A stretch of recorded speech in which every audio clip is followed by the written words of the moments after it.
Welcome to Britbowl 2014, where all the roads come from London to West Yorkshire, as United Kingdom's version of the Subway Series kicks off with last year's champion, the London Warriors, take on the Zone 1 rivals from across the Thames, the London Blitz.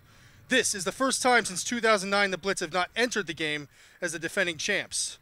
Was that a momentary interruption in the Blitz dynasty, or will the Warriors take another step at securing their own?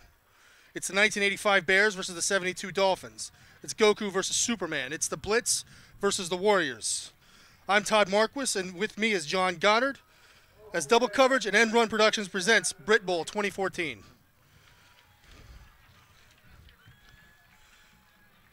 Players are being introduced now. You've seen the London Blitz walking out of the huddle now, walking out of the tunnel.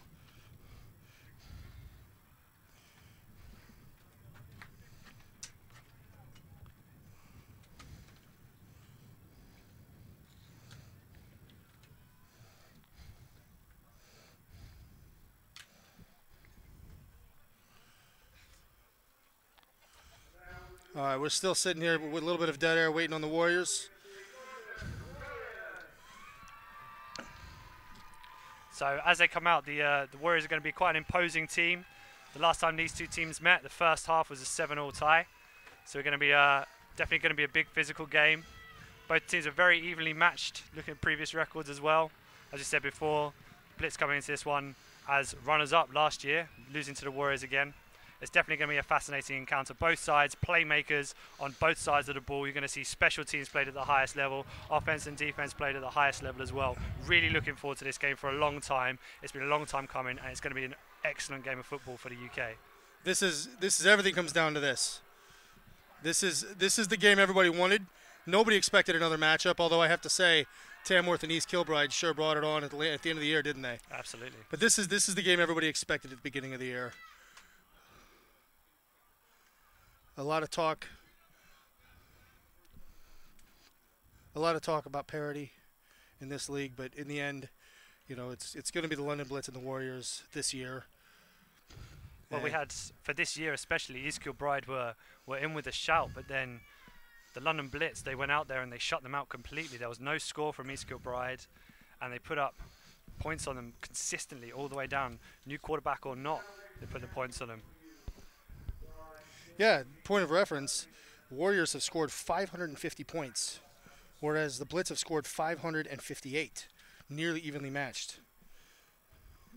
Whereas the Warriors have given up 38. As we pause for the national anthem.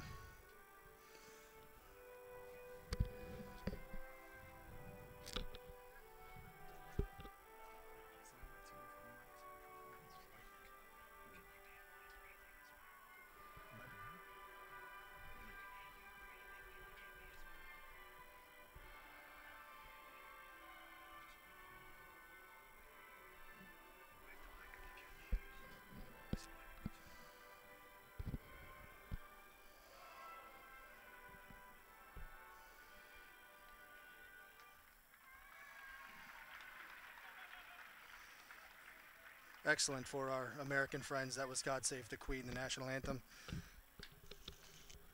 Of course, prior to the last game, they also had to play the Scottish national anthem. Absolutely. Great show of patriotism in that last game. A fantastic event, a brilliant precursor to this game as well. I tell you, that was a barn burner. Absolutely, a real shootout. And that last play from the Merseyside Nighthawks, that's exactly how their offensive coordinator drew it up. If you weren't here for that, Merseyside won in overtime by a touchdown against Edinburgh Wolves.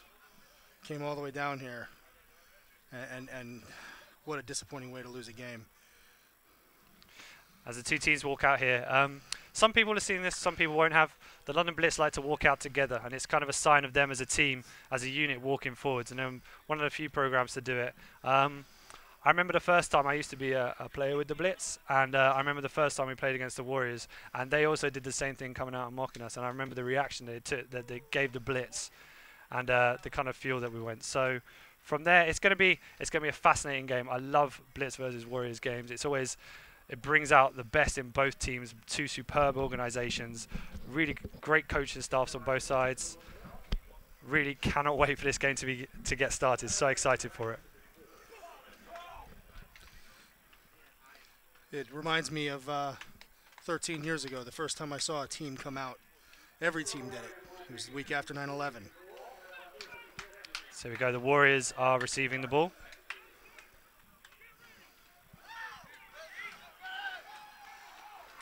And here we go.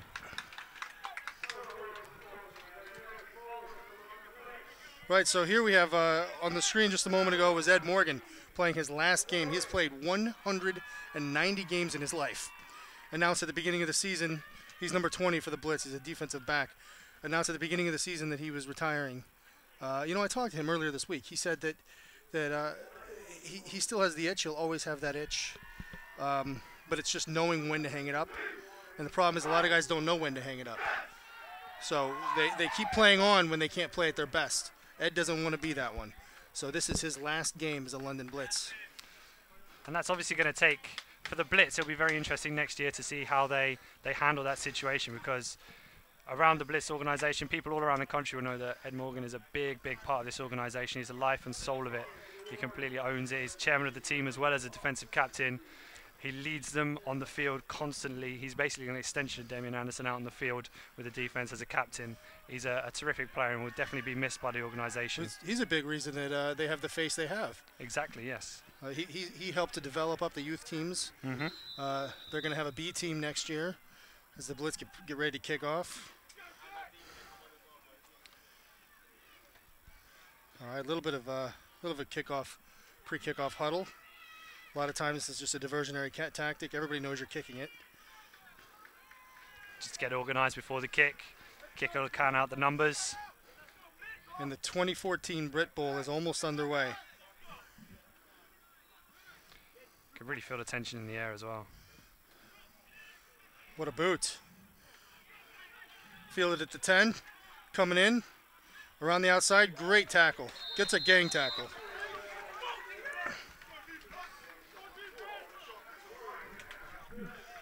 That's Peter Davies on the tackle. He played for Loughborough Aces. You'll see him on the field quite often. He's their kind of special teams linebacker. He's their long snapper as well on punts, I believe. So you'll see him on the field a lot during the special teams. Right, so the Blitz take over. Sorry, the Warriors take over 1st and 10. If we have an injured player down.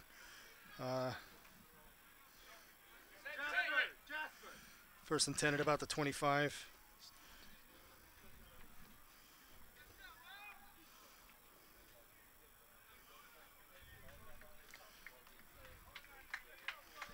So I can't get a good clear view of who's down, but he's walking off the field now. It's number 34 for the Warriors.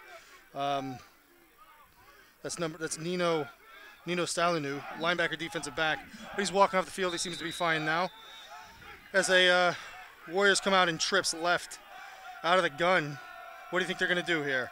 Well, the most interesting thing I've noticed straight away is that quarterback Jerome Allen is not starting for the Warriors. Out to the outside. Oh, we got a first down. He just knew to walk straight over. He knew the sticks and went for it. Well, that's the really big news straight out the gate, that the Warriors are not starting Jerome Allen at quarterback. He's missing here. He's been the starter for all year. He started in the last game between these two teams, and that could be a big storyline for this entire game. I apologize. I was watching the wrong ref.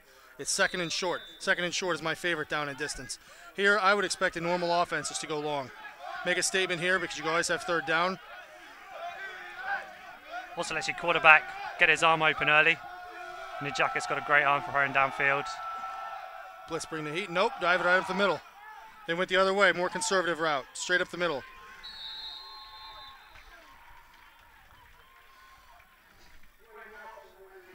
Dwayne Watson. Yep, that's Dwayne Watson for the Warriors with the ball. He's a 3rd-year running back, having a great season.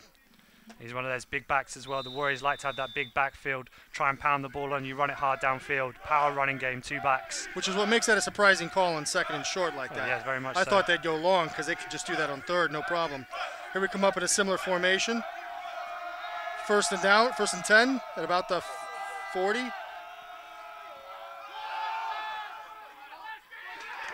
Oh, the heat brings him down. I think that's really where you're going to see a game change. That's Marcus Durant. He's a linebacker with a French nationality, and he brought the heat. And, you know, we're going to look for that today. I think there's going to be more aggressive play calling. A big game like that, they're not going to sit back on their heels.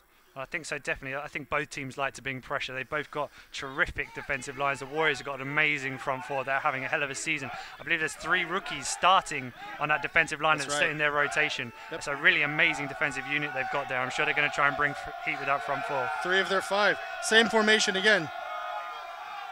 Oh, bit of a counter. Froze the backs just enough. Oh, got about 6 or 7 out of it. That's Dwayne again. That's Dwayne again.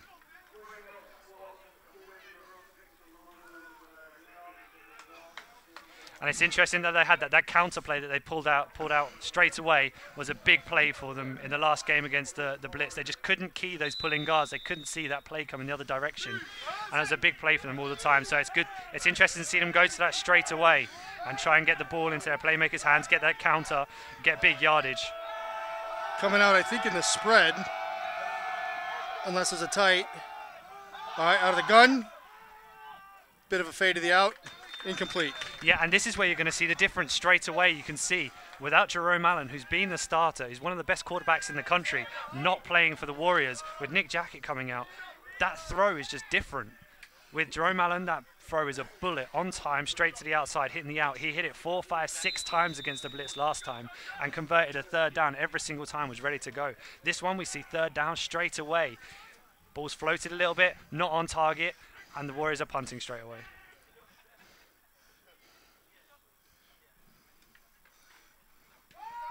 Punts away, it's high and tight. Oh, it's poisoned, get away. All right, so it's going to be down. Warriors down at about the 15-yard line. That's a great punt. Something that doesn't get said enough about the Warriors especially is they have a great special teams unit. He's walking off, shaking his head at the moment, thinking he hasn't had a good one. Most people will be happy with a punt like that. But the Warriors special teams units are absolutely terrific. They've got great kickers and punters. They're a fantastic unit. And you'll see both of these teams, their 2 units, they're going to be dueling the whole time for field position. It'll be key during this game. I'm sure it's going to be a heavy defensive game. That was a fantastic punt. Anytime you can pin him inside the 20. Blitz come out with trips left, 1st and 10 at about the 16-yard line. Just a quick dive right up the middle. Don't get much, good enough for a pile of dust.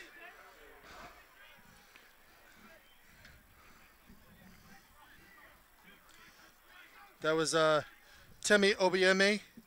He plays GB. He can run 100 yards right down the field and just turn around and run back. He's not winded at all. Exactly, yeah. I expect that sort of endurance today as we come back in the similar formation, similar play. Big play again, Temi again. Great. That's a great clothesline tackle by C.O. Stevens.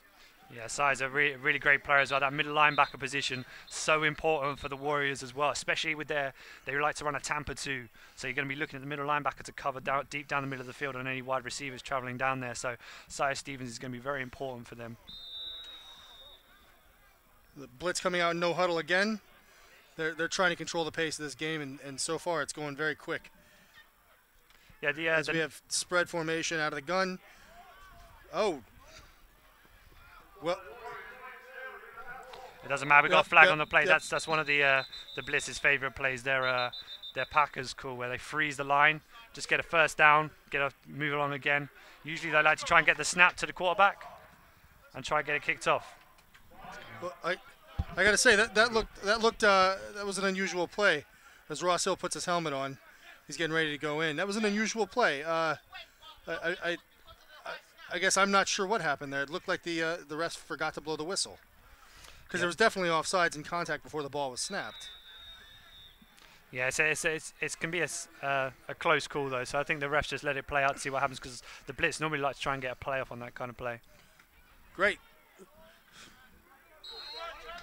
Another pile of dust. You know, you don't expect the London Blitz to be a pile of dust team.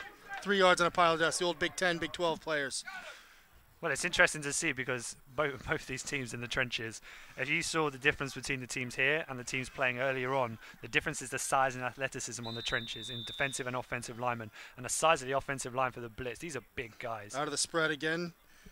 Tailback switches sides. Nope. Another dive right up the middle.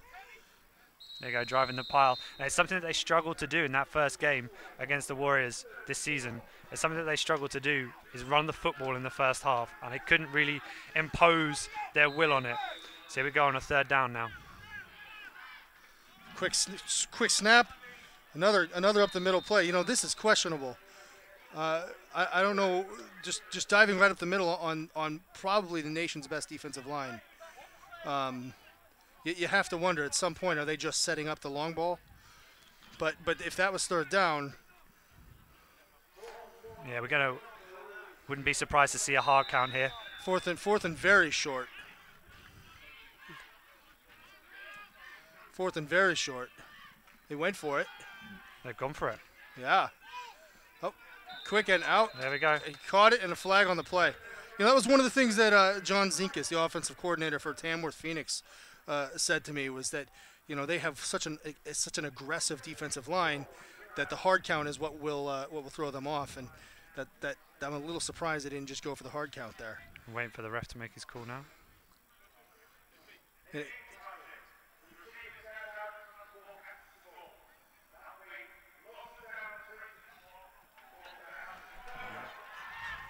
Wow, that is a huge call for the Warriors there. With that change of possession, that penalty means they lose the down as well as lose the possession. So not only it was a completed pass, but the receiver stepped out of bounds. So that was illegal touching there downfield. So the receiver stepped out of bounds, then come back in to catch the football. And because of that, they lose the down, and now they lose the ball and give it over in great field position to the Warriors. John, I didn't catch the call on that. What was the call? Illegal touching the shoulders. The referee would have touched his shoulders there. Well, Warriors take over either way. Motion to the right, 1st and 10. Great field position for them. They're about the 40. Ball's on the ground. Blitz pick it up. Oh, what a turnover. What a play. Wow. Was that Sky Madaby flying through the air there? After the turnover on downs.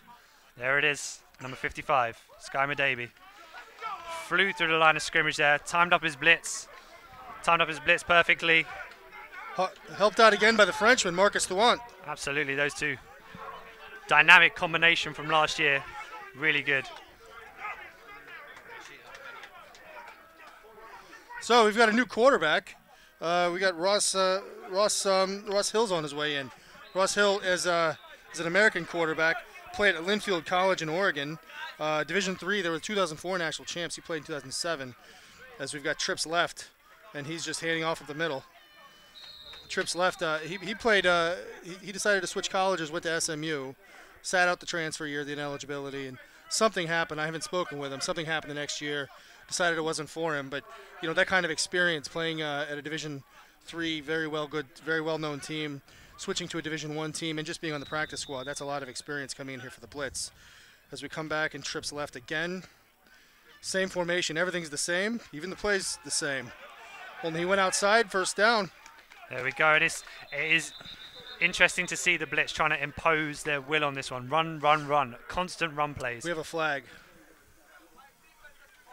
And just on the sidelines here, we're seeing starting QB Tim Liecki for the Blitz getting his knee iced. So that's why he's out of the game at the moment. He's got a little bit of a limp. We'll keep you up to date on that. You kind of wonder to switch QBs just to hand it off. You know, you can have anybody walk out there and hand off the ball, but you need somebody who's smart. Quarterbacks have to be the smartest guys on the field. Absolutely. And Ross Hill, even though he's only played a couple of games here in this country and hasn't actually been played, as far as I know, in a football game since high school, he's done very well. Yeah, I mean, every snap he can get will benefit the Blitz. Yeah, I'm sorry, he played 2 years. He did play 2 games in Linfield. Oh! Very nearly intercepted. Quick outside. Now, an interesting statistic. It wasn't Vernon Kay going for the pick there, but he's actually managed to pick off, since he started playing for the Warriors, every single game versus the Blitz, Vernon Kay has an interception. Every single one. It'll be interesting to see whether or not he can continue that run of games. He really is a fantastic player. He's not just a pretty face. They call him the Richard Sherman of the Warriors. Well, he is. He's not just famous for his American football exploits, obviously. Second down, and it's it's intercepted. It looks like C.O. Stevens. Intercepted, brought back. He got an extra 20, and we're going to have some extracurriculars going on after the play. Picked up early. Even still, you got to wonder if this is the first time the Blitz have come back, have come back to the Britbowl, and haven't been defending a title. And when we look at their score lines from the past, they've destroyed every team they've played. But the London Olympians, when the London Olympians just started gaining a little momentum, they kind of shut off. The Blitz still won that game. That was the call there was a block in the back on the return on the fumble recovery. So both teams exchanging turnovers very early on in the game. Even defensive players have to learn how to block. Absolutely. One of the most common calls as well you'll see on a return like that is a block in the back, just because they're not used to the technique. They're not used to exactly what they're supposed to be doing, who they're supposed to be doing it to. So they're just going to run around and try and find somebody to hit. Warriors maintain coverage just past midfield. 1st and 10. 2 backs in the backfield. And they just a 3-step drop to the out. It's caught. There we go, and caught up. Forward progress. But again, it's good that they went straight to that pass to get the QB into more of a rhythm. After he hasn't really had a great first 2 drives, so now to get him into a rhythm straight away, get the throw. You know, one of the most common things as well after a turnover is for an offense to try and go deep to take a shot, because your defense is amped up. They want to come for you. They want to. Defensive coordinator's like, right, I need to get a blitz. I need to bring heat in. I need to try and hit the quarterback. I need to try and make a play and get momentum back. So it's really interesting to see them go straight to the pass. That was in and out. Ian Jacquet on the catch, by the way. Absolutely. He's also their their kicker and punter, slot receiver, their jack of all trades. Same formation. I think we're going to see this all day. Everything's the same. Second and medium. And they're just going to run it right up the middle. There's that counter again. You'll see the 2 guards pull, and you'll see the quarterback will do that spin in the backfield and hand it off in the opposite direction. As you can see from the picture on the screen right now that you've got their running backs are so big. You've got 48 Dwayne, and you've got number 35 as well, and they're so big. They're such a big unit. You can see they're a team built to run the football. I got a feeling we're going to see 100 yards out of Dwayne Watson today. Oh, absolutely. I mean, he's already probably has about 30 or so. But he picked up another 7 or 8 on that. As we have a 1st and 10 at about the 35. Shotgun to the outside. Oh, he slipped. Receiver slipped. And that's an interesting carryover from the last game as well. That was Taylor Burke. It was mentioned as well. Product of their youth team, by the way. The Warriors originally were a youth team. Yeah, absolutely. They came across it. It's the way you really want to see programs start in the UK. They started off as a youth team. They built up from that. And then they decided they were going to go straight into senior team. And from that point, they've just kind of collected players. You've seen they get a lot of university imports as well from places like Imperial and Kingston as well, those 2 university programs in South London. There's a few from Brunel as well in North London. And the university teams have really kind of added to the Warriors, their youth team as well. It's such a strong product they put together. All right, everything looks the same to me. 2nd and 10.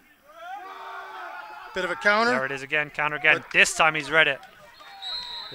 Came downhill fast, seeing that pull. A little bit of an arm tackling there by the Blitz. I think they'd like to coach to wrap up and grab cloth. But you know what? When you bring that many piranhas, it doesn't matter. Exactly.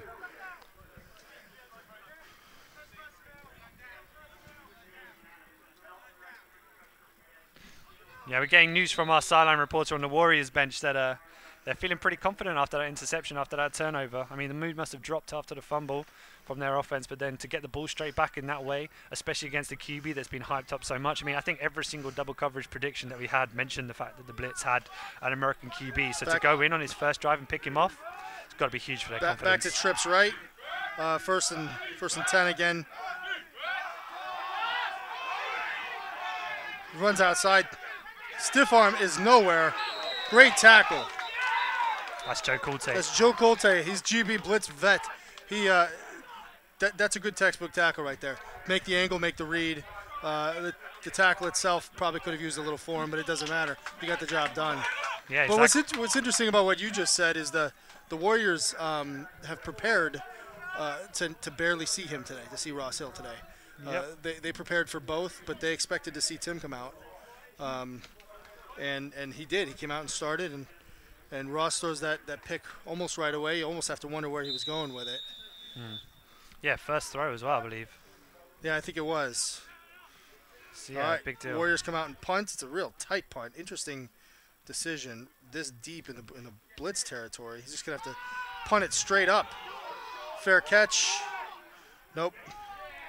As it bounces backwards, Blitz, I think, was that a net of about 25 yards of a punt. That's not what you want to see. Yeah, not a great. The technique of punting the football was perfect. He got that end over end backwards spin. You'll see him drop the ball nose down, and as he kicked it, the ball was spinning backwards, but he didn't get enough leg on it. So soon you want to aim that to try and land it inside the 5 and bring it back, but it was bouncing inside the 15 and coming backwards. So they've gained hardly anything at all from that punt. It's almost worth going for it on 4th down. Yeah, I was going to ask you about that. I think if there were many of us sitting at home in our armchairs, I think we'd prefer to go for it on 4th down, that deep in the blitz territory as they come out with trips left, motion, no, just a reset to the right. Up the middle again. Here we go, zone over and over again. They're really testing those rookie defensive linemen, which is probably not wise because, again, we think this is the best defensive line in the country. Certainly one of the top 2, Blitz being the other one. Yes. They are in a minority of 2, absolutely, right at the top there. But it's but at the same time, do you test the corners? Do you test the safeties on either of these teams? Well, one of the things about exactly. I mean, where can you test? These are two teams that are very, very strong. Second and medium up the middle. Oh, here we go. Yeah, 1st down. Great tackling, getting to the football. 1st down again by Temi.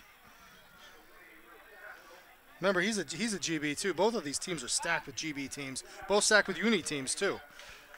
Most of the Liberty teams most of the London teams are represented here. There we go. Temi Odeyemi's come off there, looking a bit gassed. He's been running hard. After we just finished bragging how we could run 100 yards. I know, he's let you down. It's commentator's curse. That's okay. Built him up too much. With that kind of explosion, that's a little different than just running 100 yards. He did explode. That's kind of bowling ball just right up the middle. Yeah, big hit there from Moses Sangabai as well, from the other linebacker at the Warriors. Big hit on him at the end of the play to put him out of the game for a little bit. 2nd and long. I see an offsides. Play won't count unless it's a free play. Nope. Oh, again. That's something they've got to be aware of because that's something that'll hurt them against a cover 2 team. Going deep on a cover 2 team is always difficult because you've got those 2 deep safeties putting a cap over the top of everything. So it's very difficult. The only real kind of areas you can take advantage of are the outside of the field, the fades, and also on the middle. Well, now we just had an offside call there. He knew that was a free play either way. So basically with the offsides, he knew he had the chance. As we're seeing, the Warriors so far have 42 total yards of offense. 28 of those are on the ground. And it looks like, from over here, it looks like it's getting pretty heated on the bench with the O-line having a conversation with their coaches. They want them fired up. They want them running the football. At the moment, it's the opposite of the last game where the Warriors kind of had their way in the run game. You know, it's hard to pinpoint who has the momentum right now. In big games like this, it's always just where the ball bounces, who can protect the football the most, who has the fewest turnovers, the fewest stupid penalties. And we've just seen that number 21 for the Warriors, Daniel McKenzie, going to the bench. He looks a bit winded when he went up for that interception. So we got 2nd and medium. Sacked. Oh, a little extra. Oh, he's lucky he didn't get a flag on that. That's Adam Dowsett with the sack. Former pro rugby player. He's a big guy as well. He's a personal trainer as well, as you can see. This is his 1st year, too. But, you know, I was speaking with one of the coaches before the game. They said that even though he's a rookie, he stepped into training camp and just right away they knew he was going to be a force on the team. And as you can see, he definitely felt the force in the back. Ross Hill definitely felt the force in the backfield as we've got another penalty. Oh, no, sorry. We haven't got Ross Hill and Tim Liachi's back in as starter. Back. Maybe they're rotating every single drive.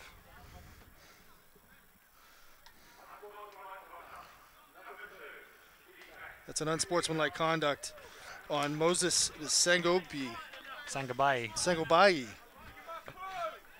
Sorry, that's just how Americans pronounce things. Okay. We just pronounce it differently. Yeah, an unsportsmanlike though, and that's a killer on 3rd down, giving them the new set of downs as well. That's a horrible penalty to take on. That's an odd timing too. Yeah, quite late. He's got to be talking trash. It had to be. He's going to have to be careful as well not to get another penalty. Oh, here we go with Count Temi up again. the middle on first down. Temi back on the field again. Gets a good 5 or 7. Oh, no, that's not Temi. That'll be Deji Ali instead, the other GB running back that the Blitz have in their depth.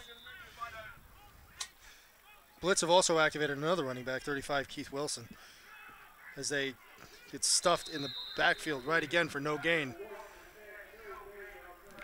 You've got to think about what kind of strategy the Blitz and the Warriors to a point are trying to bring in here. They've got both are trying to implement their run game quite heavily. There hasn't been that many passes, and for the Blitz especially, they have been known to be a pass-heavy team. So they've just come out with this game plan just to run the football and shove it down their throats. I'm a little surprised to see it myself as we come out in the spread. Little play action, and he gets just demolished. And he's down and hurt. Jamal Salem, another rookie. They call him the schizophrenic of the team.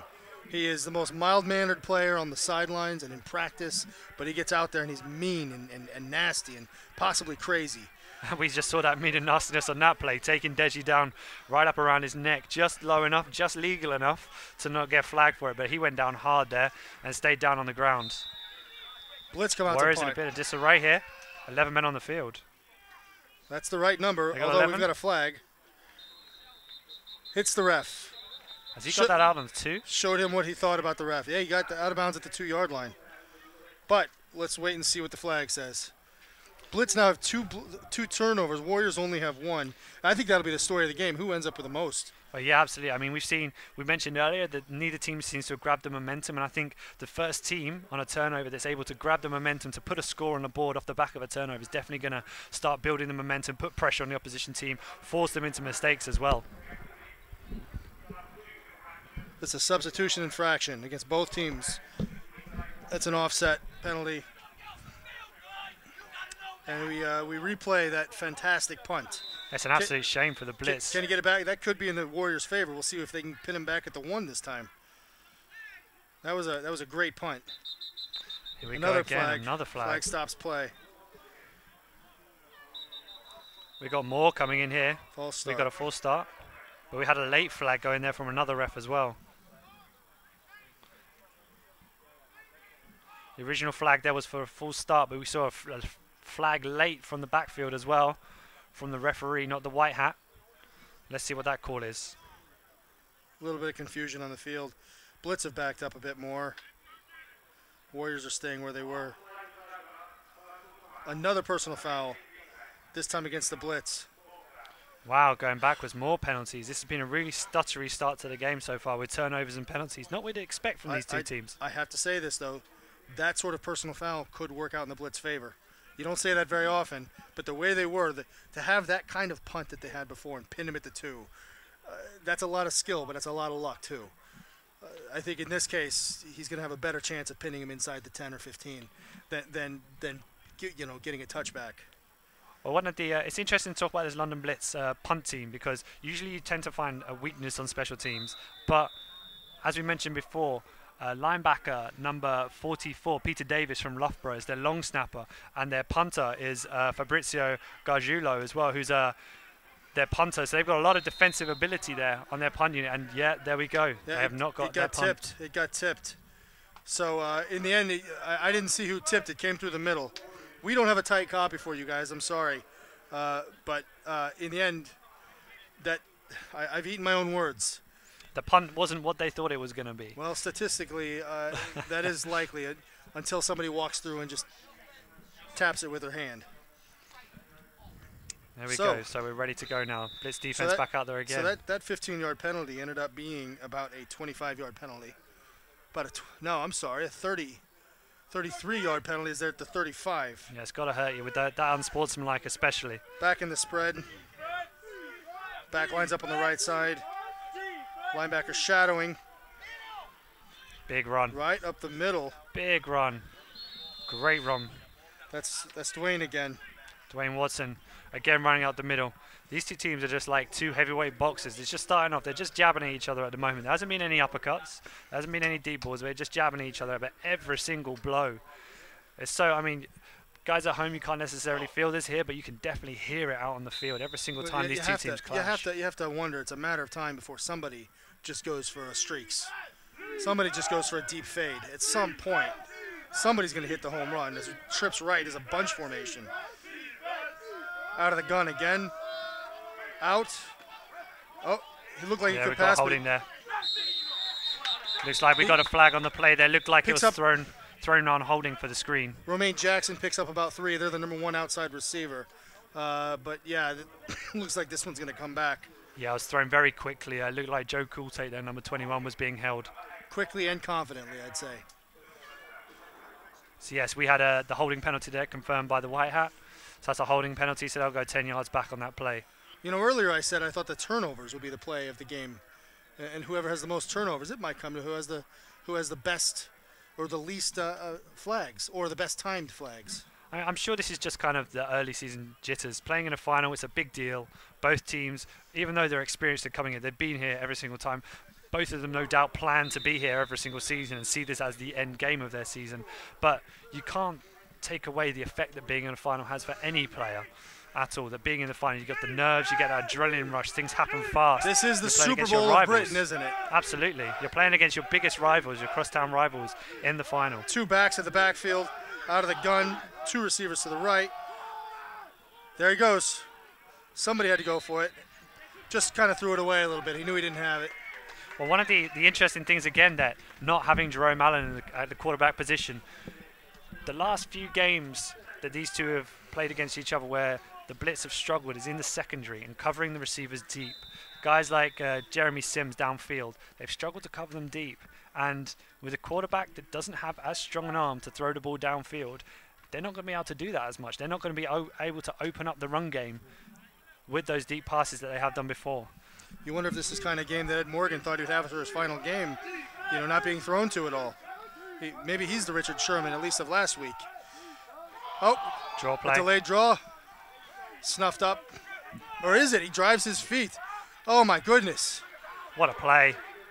Great play there. Somebody unhooked his plow, and he just kept going. Wow, that was incredibly impressive. That is textbook drive your feet. Kept going. You immediately saw as well the offensive line group up around him, start pushing. If he gets his 100 yards, I think he earned every one of them. Oh, yeah, but then he owes not to take anything away from his offensive line. I was going to say, he owes his offensive line dinner, especially with blocking like that. That was very impressive. I think he just took the dinner away from a few defensive linemen. Yeah, absolutely. There you go, that bunch again. Same bunch formation. Last time they went out to the #1 on the outside. That's the X receiver.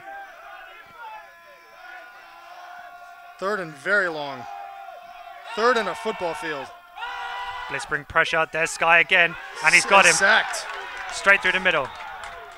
That 3rd and long became 4th and very long. He's only 2nd-year defensive captain, Sky Madabi.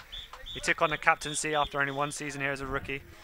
You know, we have to say it's some aggressive play calling on the defensive end, rather more pedestrian on the offensive end. And you're getting a sense from both benches here that both sets of coaches are getting quite frustrated. It's quite a bitty feel to the game. I guess for fans at home as well watching, there's not really any flow to this game, and that's the end of the quarter right there. And it's just kind of neither team's really got into a flow. And it's been so heavily flagged, and there's been turnovers, and neither team's really kind of stamped their will on the game. You get a kind of feeling that whoever can do that first this half will then win the half and carry a huge advantage on into the second. Well, we're hearing from our sideline reporters that the Warriors are getting very frustrated at the amount of flags that are being thrown, and it does seem like a lot of flags. I haven't seen any that weren't warranted yet. No, but at a certain point, you start to kind of say, okay, this isn't the United Nations. Can we get on with it? Yes, exactly. Let them play. It's definitely going to be this formation is we're going for punting, are we? Yep, punt formation out. Well, it's fourth and about 2 football fields at this point. But now we get to see this punter's leg. Yeah, how far can he boot this? There it is. That is a huge That kick. is a big kick with a big return, I think. Makes 1 miss. Misses his blocker, though. One man to block 4 isn't a fair fight. That's Dominic Husbands on the return. former Hertfordshire player. And I think, actually, on that point, it's very interesting to note that both these programs borrow heavily from university teams, and the impact the university teams have had on around the country in general. The University League has helped push teams further and further, and especially the senior teams as well, who've been able to have the advantage of players that have had a year of university experience come over and then join their senior teams, knowing how the game works, knowing how to play, knowing the simple things like being able to tackle, and being able to know the techniques required for your position as well. Blitz has really first helped and them out. 10. Blitz first and 10. Trips left. One back. Fakes out. Runs it out. This is their bread and butter play. It didn't work. That's supposed to be a tunnel screen. Yep. You watch the if you watch that again, this is supposed to be their big play. This is their strength. The Blitz snuffed it out. Sorry, the Warriors snuffed it out. Yeah, they saw that one coming. But what they do, they line up in the trips, they throw to the inside receiver, and the linemen just release and form a tunnel. And he could just run right through that tunnel. It's called a tunnel screen. We find ourselves back in the spread again. One back. Motion. QB Ross Hill back very in the game delayed as well. motion. Seemed a little trepidatious. Ross Hill, little jittery in the backfield, decides to run it out. Not a bad play, not a bad hit though. Number 2. That's Moses saying goodbye to you again. Heavily involved early. I mean, Ross just wanted to run out of bounds. Moses said, "I'm sorry, nobody runs out of bounds on me." Especially not the quarterback. Always try and get a lick on there. Not of the most aggressive defense. Oh, yeah, you couldn't mistake them for being timid. That's so, for sure. So far, the Warriors have twice the penalty yards of the Blitz, 50-25. 75 total yards of penalties in a quarter is amazing. That is out of the gun again. Sidearms it. That's an old. Oh, you wouldn't get the reference. That's a good old Dennis Eckersley pass. I'm sure there's some people watching at home that'll get the reference. It's an old Oakland A's pitcher. I'm a little bit too young for that one. Well, I'm not sure baseball made it this far. That too. That's the old sidearm.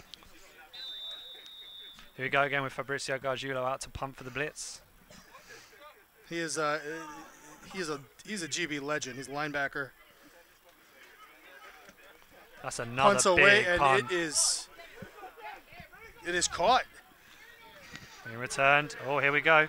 Jeremy Sims makes a man miss, makes another miss. Crushing makes hit another there. miss. Finally brought down by somebody not on my roster. And that right there is a man that is 41 years old. Jeremy Sims, 41 years old. Not shy either. Well, you can play when you're 41 if you make everybody miss you. Oh, yeah, absolutely. You never have to hit anybody. It doesn't mess up your joints. No. His chiropractor bill's a little bit less. Fewer hits. Absolutely, as we said before at the start of the game about the special teams, changing field position.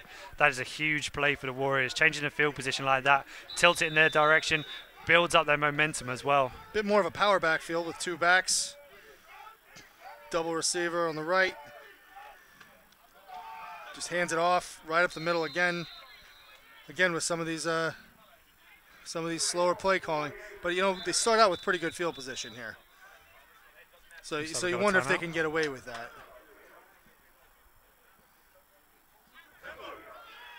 Still trying to see. Trying to find out who we have there. Referee's having a conversation.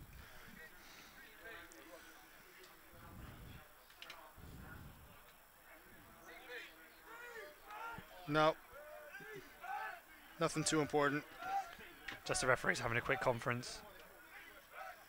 Trying to sort out their lunch breaks. All right, everybody's good. Dinner's on you after the game? Yep. Okay, we're good. Game on. All right, back with the same power formation. We're going to see a lot of this today. Second and long. Rolls out to the right. Just throws it away. That's an air ball. No, he had a guy open there and just threw it straight over his head. I think there was a miscommunication. He was going to another receiver behind him who just kind of ran a streak and out. He was supposed to go maybe 7 and out, and instead went 10 or 12 and in. I mean, it's been quite disappointing, especially after the game we just seen beforehand to see the passing games of these two teams. They haven't been quite up to point yet. They haven't really been able to connect. Chemistry seems to be a little bit off. That's got to be a little extra frustrating because we expected so many passes. All of a sudden they throw one and there's an open receiver, and it just because of miscommunication will kill you all day long. we go, 3rd down. 3rd and long again. Clock has stopped. Remember, we're still tied 0-0 middle of the 2nd quarter. Caught it. Oh, there you go. There's your big play. That's a great play by Taylor Burke. Remember, if you're new to this league, it is the highest level of American football in England and Scotland. However, they play mostly closer to NCAA football rules with a few modifications. But things like down by contact, if that were the NFL, he could have gotten up and run in. Not with NCAA rules. So he was down as soon as his knee touched the ground. There you go, but that's our first real kind of explosive play through the air that we've had so far. And Warriors now knocking on the door. Yep, momentum could shift if they score. Momentum will shift the other way if they don't. Another familiar play. Great move in the backfield there to avoid the tackle for the loss, but Dwayne Watson again. We're seeing a couple of players that are having just great games. Dwayne Watson. It's interesting to talk about the Warriors backfield as well, because number 14 you can see on your screens there, Thomas Piershode, he's actually an offensive lineman, and they're playing him in at fullback, and that's that gives you an impression of the type of backfield they're trying to achieve there. That is a true big backfield. All right. More of the same as we find a 2nd and long. They only picked up about 1 on that last one. Goes for the end zone. Oh. Nope, incomplete. A little bit of hands, but I think that was clean. Yeah, I'd say that's definitely clean. And that's Enoch Hankamobo, sorry, with the play there. We got a player down on the field though, Warrior down on the field, number 56, and that is Kevin Kiahane. He's holding on to his knee. That doesn't look good. You never want to see a guy with a knee injury, but especially he's not squirming around, he's not screaming. That's at least a good sign. Especially not an offensive lineman holding his knee, because there's a lot of pressure that goes on those joints with the extra weight on them. It's going to be a bit concerning as well, starting offensive lineman being on the floor. Well, let's hope for a false alarm here. Well, especially with the eye, yeah, he's definitely in pain. He's just strained his leg out. You know, you were talking a minute ago about the number of university players. Yeah, absolutely. Something that goes unstated is there's a lot of disparity also in the university league in Boafel. Mm-hmm. You have the best and sort of a middle tier, and then those that are just kind of fighting along to try to just make something of their day. Mm-hmm. A lot of those, let's call them, teams that struggle. Yeah. Have players represented on some of the higher levels of the National League and the Premier League. Mm-hmm.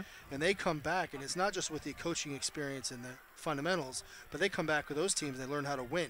Mm-hmm. If they learn how to win with these teams, they bring that learning to win and that desire and that passion, and then they can bring that to the other teams. And that's when you start to see this game really pick up in this country. Oh, yeah, absolutely. I mean, there was a 12% increase last year mm-hmm. in National League participation, 4% in the University League. There were 40,000 people age 16 and up play in just England, not Scotland, just England.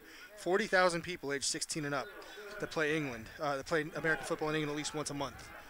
I mean, this game is growing by leaps and bounds, and it is things like this that do that. We'll come back to that in a bit as the Wolves come out again in 3rd and long, knocking at the door. Similar play, throws it into double coverage. Very lucky that didn't get picked off. That's Enoch again. Enoch had it too, and he knows it. I think we'll just call him Enoch. That last name is quite difficult to pronounce for now. As we see Ed Morgan, kind of whispering in his ear, probably not quite as gently as it looked. Come on, man, you know you had that. Warriors find themselves in field goal position. Field goal team comes out. There's a good chance. I think this is smart. Good chance to at least get on the board. I mean, Enoch Kankobo, in our notes that were given to us, he's their Richard Sherman, he's described as. And there they've gone to him twice, and twice he's had the ball bounce off his hands. If he's picking those off, it changes everything.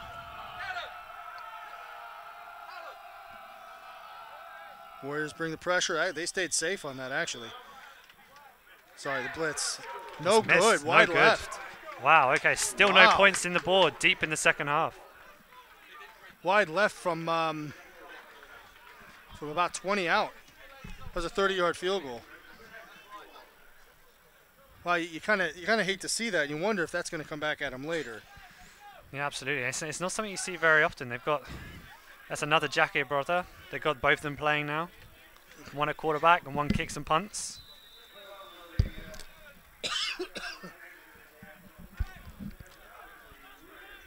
Okay, so the Blitz offense.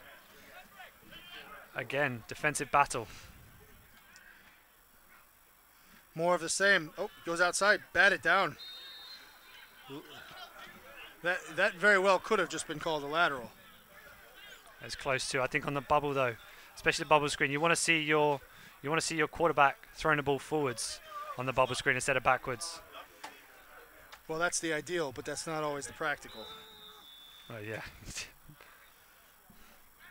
As Tim Lakey's out there again, just puts it up the middle, almost fumbled the handoff. He gets about 3 or so. Back to the 3 yards in a cloud of dust. This is definitely going to have an effect later on in the game. We're going to see some of these runs that are going for 3 or 4 yards break into 10, 15, or even touchdown runs later on in the game. Because this kind of football wears you down. Well, this is the old Tom Osborne play calling. This is the set them up with these short nothings. Set them up with the short nothings, and eventually just try a long ball. Oh, right through 2 sets of hands. Flags come in late.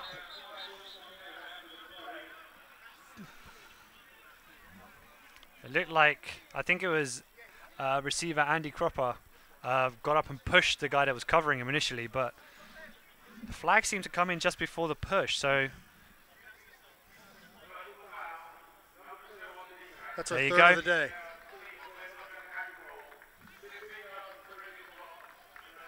That's our third personal foul of the day. I didn't catch the number. And that's Moses Sangabai again. He's going to have to be careful. If he gets another unsportsmanlike penalty, he's going to be ejected from the game. And that's the second time he's been involved in afterwards. He's got to be very, very careful. He's getting his name called a lot today, sometimes for the right reasons, sometimes not. There's got to be a concern as well, especially for the Warriors, because he is a key player to them. He plays that the strong linebacker spot, so he's out in space a lot of the time. Back at the trips right. Haven't seen a lot of that today, and they just back up the middle. Testing the interior. I think some of those D linemen and linebackers might have career records in tackles today. I think they're trying to prove a point. Really, the Blitz are trying to prove a point. We can run the football on you. No one else has done it. We're going to run the football on it. We want to be champions. We want to take this crown back. We're going to try and do it. Yep. And the Warriors at times have been able to answer. At other times they haven't. It's been a fascinating battle in the middle. They are having a limited success, and it depends on who really is the toughest.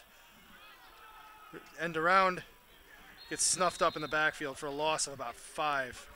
Had an interesting formational change there from the Warriors with the 2 stand-up defensive ends, kind of imitating one of the Blitz's favorite formations with the 2 defensive tackles in 3-point stances and on the outside the defensive ends in 2-point stances. So it looks like they were expecting the pass on that kind of play. They the Warriors rotate all of their defensive tackles and defensive ends around. Ends and tackles, they're one and the same to them. They can play any of those positions, and they're mostly new guys. We've got a free play here, and they know it. Tim knows it. He's going to go long because he can. Oh, nearly there. And there it is. There's that position I was telling you about. Mike linebacker straight down the pipe on a Tampa 2 covering the DB downfield. And that is Sio Stevens. Such an important position for them. Fantastically played. Just the way the defensive coordinator draws it up. That's exactly how you want to see it played. But you still had the offside penalty. The Blitz drew them offside. Yep. So you get another bite of the cake. That was Andrew Cropper that was wide open on that too. But Tim Lakedale just didn't have the arm for it. That was, what, a good 40-yard pass. Not many quarterbacks in this league will have an arm for that. Anyway, back to third and middle. Third and about 5. Trips right. Throws it to his in. Oh. Kind of threw into traffic there. Nobody seemed to know where that was supposed to go. Unfortunately, we're not playing the one bounce rules. 6 penalties and 65 yards for the Warriors now. Just on their defense as well. That is a very poor stat, and defensive coordinator Aiden Durd is going to be very disappointed. That's interesting because you would expect them to have a higher level of discipline, especially with Aiden Durd over there. Well, yeah, he was with the Cowboys in their preseason during their training camp. He was out over there. He just flew back on Wednesday. It's supposed to be a big lift for the team as the punt is away, and it's a doozy. Having a little bit more luck this time around. It's down at the 13 or 14 yard line. Ed Morgan, the chairman, trying to say, no, I'm staying out here today. No, I'm not tired. I'm staying. But yeah, I'm a little bit surprised to see this lack of discipline over there. Especially for a team like this. Maybe this is it. maybe it's the toughness of playing a bit of an easier schedule throughout the year. And then coming out. They announced 9 minutes left in the second half. Still no score, even with a missed field goal as well. Turnovers on both sides. So they end up with first and goal at about inside the 20, maybe the 15 or so. There's that counter play again. Delay, yeah. Counter play again. That was a huge play for them earlier on in the season. They got a load of yards out of that. Blitz again. They're trying to play the tempo, and that's been their go-to all year, and they're doing it now. Certainly seem to have a fewer opportunities for us to give any commentary between while the Blitz are on offense. Absolutely, no, it's quite a struggle. But you'll notice that the Warriors are saying, no, we're going to slow the tempo down a little bit. We're going to play our game. So when the Warriors are out there, they're taking a little bit longer of a huddle, line up, make sure they get everything right. Quarterback makes the read, second and medium here. Okay, nothing to the right, sending a blitz. But then everything's quick after that. As he's snuffed out in the backfield too. Well, one of the things that we didn't really talk about at the start, we talked about the Blitz. This is the first time they're coming to this game not as champions. But there's an additional pressure of coming to a game as a champion. There's an expectation, a level of performance that people want to see from you. And you have to wonder whether or not that's having an impact on the Warriors a little bit. They do seem a little bit more hesitant. There's the jawing, there's the talking, and there's the things that we expect from a Blitz versus Warriors rivalry. But there's almost a kind of timidness that I can imagine halftime team talks are going to be getting people fired up and ready to come out in the second half. I think this is the first time I've seen the Warriors come out in trips left. Again, third and medium, but they need to convert here. Great pass, great angles. Yeah, he manages to pick up not enough.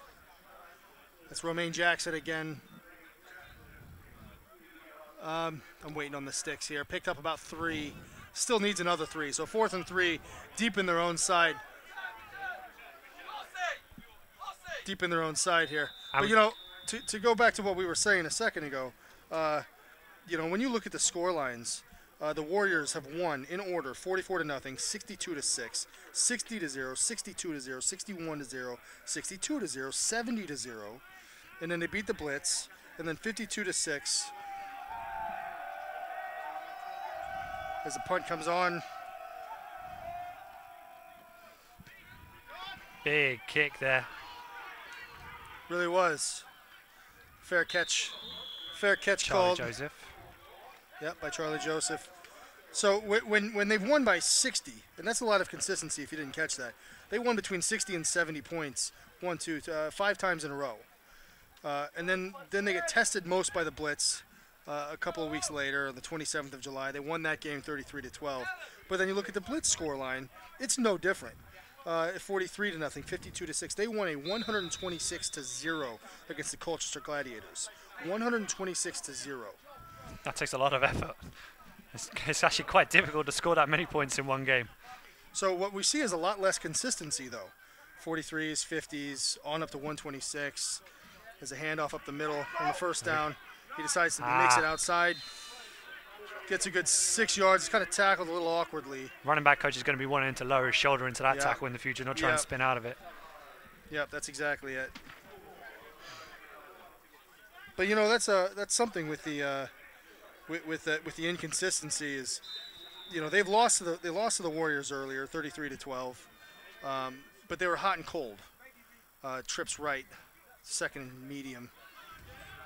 Up the middle again. Big hole there for Temi. Yeah. Good tackle there. Defensive lineman downfield. Oh, no, not defensive lineman, sorry. The Blitz have 9 pass attempts on the day and only 1 completion. Whereas the Warriors are actually playing a little bit better in the passing game with 11 attempts, 5 completions on the day. But none of them, there's only really been one pass play that stood out that's been explosive. So and they failed to convert. Exactly, yeah. Still 0-0, middle of the third. Middle of the second. Out of the gun. Oh, a little bit of a slip there. Yep, not afraid to run with it. And he slides. Charlie Joseph there with the crack back block on Cyrus Stevens. That was an immovable object and an unstoppable force right there. I could feel that hit from here. That's Ross Hill back in at quarterback, by the way. We missed the call earlier, but he's in now, wearing number 8, which is his high school jersey number. You got like a bit of nostalgia. Out of Los Alamitos, California. Well, that's one thing. I don't think you have it quite as much in this country, but in America, your jersey number is your identity. Say that city name again. Los Alamitos. It's beautiful. It's almost like you're singing it to Back me. of the middle. Back of the middle. Good. Not good enough for a first. I don't think. It is good good enough. for a Yep. first. There we go. They're moving the chains. We don't have the luxury of having the nice yellow line that we get on NFL or NCAA. Maybe one day. Maybe one day. Perhaps we'll cut to the blimp cam on the next one. Blimp cam. We're going to get a wire camera eventually. Spread formation, 1st and 10 at about the 40. Mike Callan bellowing from the sideline, changing the call. Yep. Kill, kill, kill. He's seen something he likes. You can see a big play here. That's the hot call. Texas. Going There for it is. Oh, picked up. Intercepted. His second of the day. Great tackle on the ground there from Charlie Joseph. Yeah, but turning into a DB all of a sudden. But Samuel Obi with the, I would call it a great interception, but it was a great right place, right time, I think. Yeah, it's fantastic corner. He's been in the Warriors. That's the good old look what I found. Yeah, definitely. Straighten your lap, you look up, it's just suddenly there, right in your hands, just the way you want it. That's his second of the day. But that is the Blitz's 10th pass attempt, and they've still only got 1 completion and 2 turns. They have more interceptions than completions at the moment, the Blitz, on their passing game. That's got to be something they've got to try and look at. Not having as much of an impact as we felt.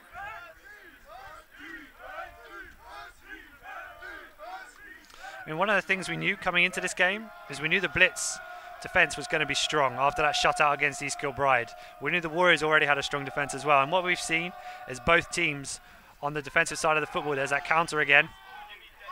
Read it out this time. That's exactly how you want to play it as a defense. You see their defensive linemen and linebackers wrong-arming the blockers that are pulling around. So now we're still at this. Interesting. This is double coverage of sophomore production. This is our second time doing a stream, and what we noticed the first time around, we don't have the statistics now, but this is seen all over the world. This is American football. Even watched. We have several viewers in America, probably right now, possibly even in Los Alamitos, California. I hope so. Say it again. Los Alamitos. Beautiful. Carry on. That's 5 years of living in Dallas that helped me pick up my Espanol. Blitz look like they're going to bring the pressure. They do. Oh, it looked like a bit of holding there. I think they got away with one. The Warriors in the backfield there. You saw an arm fly up with the jersey hanging. That was a zone blitz too. Yep. Defensive lineman dropped back in coverage. Well, one of the things that we've talked a lot about the Warriors and their really impressive Tampa cover 2. I mean, they don't really change a lot out of it a lot. They're in that coverage nearly all the time. What you'll see from the Blitz on defense, you'll see a lot of rotations. They like to be in a single high a lot of the time. So even though they line up in 2, you might see them rotate to a single high. Usually Ed Morgan, number 20, he'll drop deep into the middle, and they'll be playing a cover 3 or a cover 1. What you saw there was their zone blitz, so they were playing a 3 deep and 3 underneath as well. And you'll see them move around. And obviously as a 3-4 team, they can drop and bring linebackers from everywhere. There you go, single high again, they've rotated into. Trips left, a little bit more spread out. Corner showing off. Goes to the other side. Nope, well covered. Really well covered there. Really well covered. By Jeff Davis, a rookie player right there, starting in his first season. We have got a flag on the play though. Cries from the bench offside, but we've got... Yep, that's an offside penalty. You've got to hate that. But you've still got 3rd down to go. Still scoreless here. Haven't had an update in a while, but maybe 4 or 5 minutes or so left in the second quarter. We'll get there. We'll get there. Well, I'm just getting anxious. We're waiting for that first score. As soon as you break that first score, we'll both be fine. I am just shocked at the amount of opportunities to swing momentum, and nobody has seemed to even had any for a moment yet. Yeah, this game. There's been big hits and turnovers and bad penalties, but no momentum swung off it. Big return as well from Jeremy Sims as well. Fantastic return by him. We've got a timeout here from the Warriors. Nick Jacquet didn't like what he saw out there on the field and called a timeout. There's been a couple of chances that the Warriors have had a chance. They would have a big play, and then they don't convert, and then another big play. We had the kick return, and then after that, just kind of a dead. You know, there's 3 minutes 22 left in the third quarter. We're just now finding out. for this Football America Britbowl semi-final. Excuse me, Britbowl final. Final. There we go, yeah. This is the big one. The big one. This is the version of the Super Bowl in the United Kingdom. And you know, we've got a lot of the statistics on we already talked about some of the statistics on the growth of the sport in this country. But I mean, just dealing with 40,000 people that are age 16 and up in England only, not counting Scotland or Northern here's the Ireland. thing as well: 40,000 people, and they're being dealt with by a voluntary team as well, a group of people that aren't paid to help with this game. Yeah. And volunteers again today, held in this event. It's all voluntary based at the top end, and I think that's an absolutely amazing achievement for a sport to have that many people involved with it, to run by people that have other jobs as well. Speaking of which, is this is our second production. If you find you know, you give some constructive feedback, why don't you pop over to Twitter, double _ coverage, or dblcoverage.com. Leave us your feedback as we get slammed. That was a very, very impressive run there. So please hop over there, give us some feedback. Let us know how you felt that the thing went, and give us a chance to realistically improve for the next broadcast. We hope to do many more of these in the future. Oh yeah, absolutely. We're looking potentially at university season as well. We're in with our excellent production company, EndRun Productions. They've really helped us enter into this market and made us competitive, allowed us to do things like, well, for instance, some of you who have watched these finals before, this view might be unfamiliar because we're actually watching it from the opposite side of the field from where it's normally shot. It's normally shot from the big stand opposite. Big hit there, massive hit from number 9, Matt Sharp, Derby Braves and Talent Sharks wide receiver. And he's just switched to a TB and he makes a hit like that. That's a huge hit there. Came in from the backside, WWE style. A huge hit there.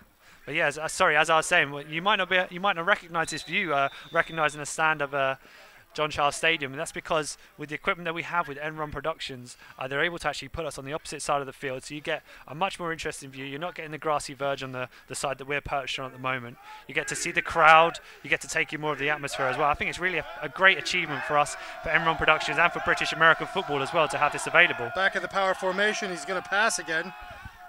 He's going long, and he's lucky it didn't get picked. Yeah, that was in the middle of nowhere there. Yeah, if Enoch hadn't slipped, he might have had a chance at it. We're going to start calling him the Bermuda Triangle, because when passes go into Enoch's zone, they just seem to kind of just go awry. They're just not going to the right place at all. That one just floated into the middle of nowhere. Twice it's been into his hands. Well, that happens to me while I'm playing darts. It's really, I really want to see the Warriors wide receivers. I think the danger for the Blitz is, although they've not seen any plays from the Warriors just yet, all it takes is one play from one of these special Warriors wide receivers, and you've already seen Jeremy Sims on a huge return, a fantastic return from him. Get the ball in his hands in space. There's danger there. He could take it to the house. Here we go again on third down. Come out to trips to the right with that bunch. Step back. His first option was not there. He was looking out to the single receiver side. Locked up by number 7 again from the Blitz. Jeff Davis, the rookie, had him locked up on that side. It's the only opportunity he had as a blitz block pressure. We've got a hold. It's coming back. That penalty decline will be 4th down now. Yep. Didn't matter. Okay. Out come the punt team from the Warriors, and this, I think, if you're a football purist, you'll be loving this game. The quality of defensive football. A lot of people would look at this and go, "Oh, there we go. 1:58 left in the game. 1:58 left in the half."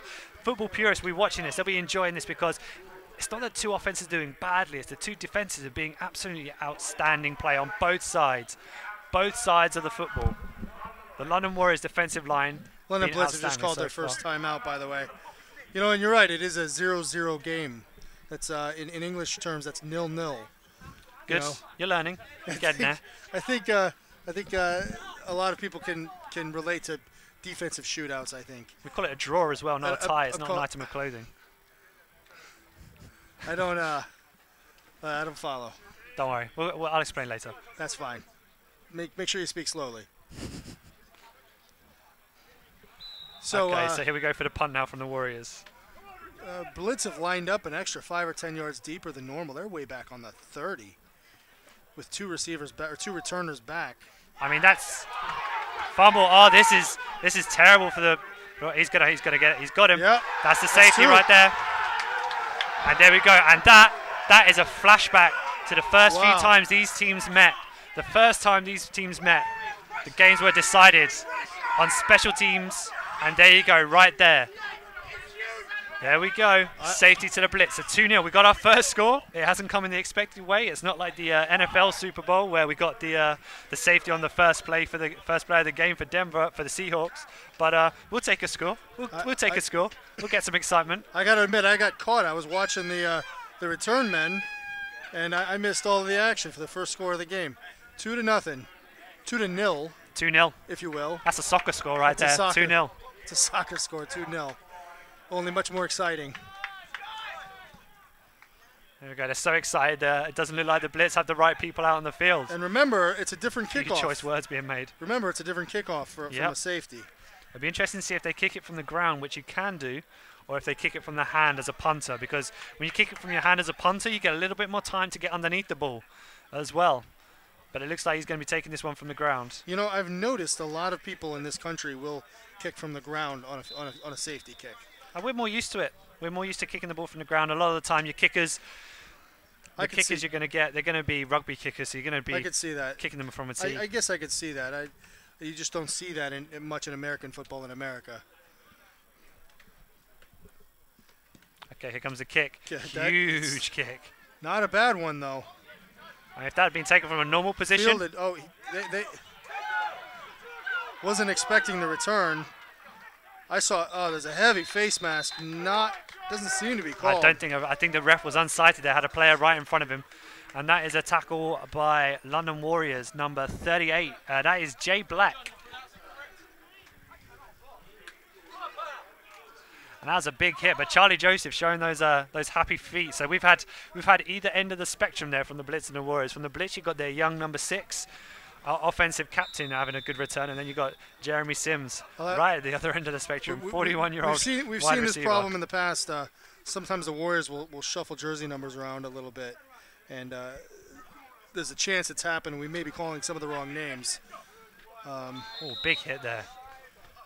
I'm not sure if you guys at home can hear the impact on each one of these hits, but when these guys are making contact, it's like two herds of elephants running into each other, and I'm sure they won't mind me saying that. That's not meant in offense. It's just the amount of power, the amount of noise being generated by these two teams just as their pads collide is ridiculous. As he gets about a 3-step, he's hurried. Number 53 was lucky that we're not playing the NFL there because there was definite hands to the face of the defensive lineman, but was not called. Even still, great tackle. Adam Dowsett. He's the former pro rugby player we talked about earlier. Yeah, definitely showing his open field tackling there. And that was a good football tackle, too. Excellent tackle. Grab cloth and drag him down. Definitely showing his questionable on the field fashion. We've got a real clash there. Red glove, one sleeve, red boot. Hey, he's got a statement to make. Statement is he doesn't care. He doesn't care what John Goddard thinks. Unfortunately, not many people do. As we get a hole you could drive a truck through. Adam Dowsett again found himself on the outside of that one. I think he cut the angle. Another flag on the play. Had he gone in, it would have stuffed it. Had he gone out, it just made a hole. Chop block there. No number on the play, though, so we don't know who it is. We've just had the penalty call. I will bet it's an offensive lineman there, John. Oh, absolutely. Yep. There's a few offensive linemen looking a bit annoyed, and I think the Blitz will be very keen to know who this penalty's on. And I think they're going to take that. This is 3rd down, remember? Ross Hill, by the way, is 1 for 5 with 2 picks. He was the one that a lot of the guys from double coverage had said that he would be the difference maker in this game. There's only 31 seconds left in the half right now, so Blitz going out to punt. We may have the statistic of the half. I mean, that's another disappointing drive there for the Blitz offense. We may have the statistic of the half as the Blitz are getting ready to concede the ball back to the Warriors, that over the course of the first half, they've gained more yards through penalties than they have through offense. And that's got to be something that's going to be getting to GB Lions head coach, Mike Callan, who's the offensive coordinator for the Blitz. He's got to be looking at his guys and thinking, come on, we've gone through an entire season of this, and we've been able to gain yards on everybody. They even put yards on the Warriors, and to not be able to convert that way, I think that's a testament to the Warriors and how good their defense is to be able to stop a unit as strong as the Blitz. Both teams are fairly even on 3rd down, by the way. Going into this drive, it was 5 for 10 for the Blitz, 3 for 8 for the Warriors. Punt was a little high, or the snap was a little high, but the punt's away, and it's a doozy. That's Jeremy Sims again. Fields it all the way Dangerous back player. at 35, and awkwardly and finds himself. We got a flag down again. And we got Jeremy Sims and Ed Morgan, both playing their last games of their careers right there. A lot of respect between those two guys. I'm sure Jeremy Sims won't need to try and find an excuse to talk to a Blitz player. I think I've been playing this game for 20. We've got a hold. So that's the end of the half. Halftime, everybody. Scores 2-0 with the Blitz up head. Blitz are up 2-0 right now. Sorry, got somebody buzzing in my ear. So it's right. So it's 2-0 now, with the Blitz kind of carrying a little bit of momentum. If they can carry that into halftime, I think we'll have a bit more of a second half. Interested to see what happens in the second half with all these run. Well, Warriors decide they want to pass it a few times. Don't have a lot of luck. What do we think is going to happen in the second half? Well, I think it's going to be this is going to be a testament to the coaching staffs of the two teams, two really good coaching staffs as well. How they're able to create an impact for these two teams, to see who can come out fired up. For the Warriors, I think the issue for the Warriors is to come out fired up, because technically and scheme-wise, I think they're matching the Blitz. I think in terms of their defensive abilities, we've seen the Blitz offense that has stuttered and struggled to get going, and that's because the Warriors' defense has been so strong. What he's going to want to see is his team play with a bit more swagger, his offense come out, throwing the ball around a bit more, make more of those big runs, make more of those big plays. For the Blitz, they're going to say, Mark Moss is going to be in there saying, we need to get back to basics. We need to make ourselves technically sound. We need to come out and play fundamental Blitz football and try and win it. So, again, I think it's going to come down to two things. Discipline. Absolutely. In other words, get rid of these penalties, get rid of these turnovers, and somebody needs to develop the huevos to just go long once in a while. Do you want to explain that to people Los Alamitos, if you like. Okay. Anyway, that's halftime. We're going to cut for a little while, guys. We don't have a delicate halftime show for you, but we're going to come back in about 15 minutes for the second half of the Britbowl 2014.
Welcome back as we're preparing for kickoff for the second half.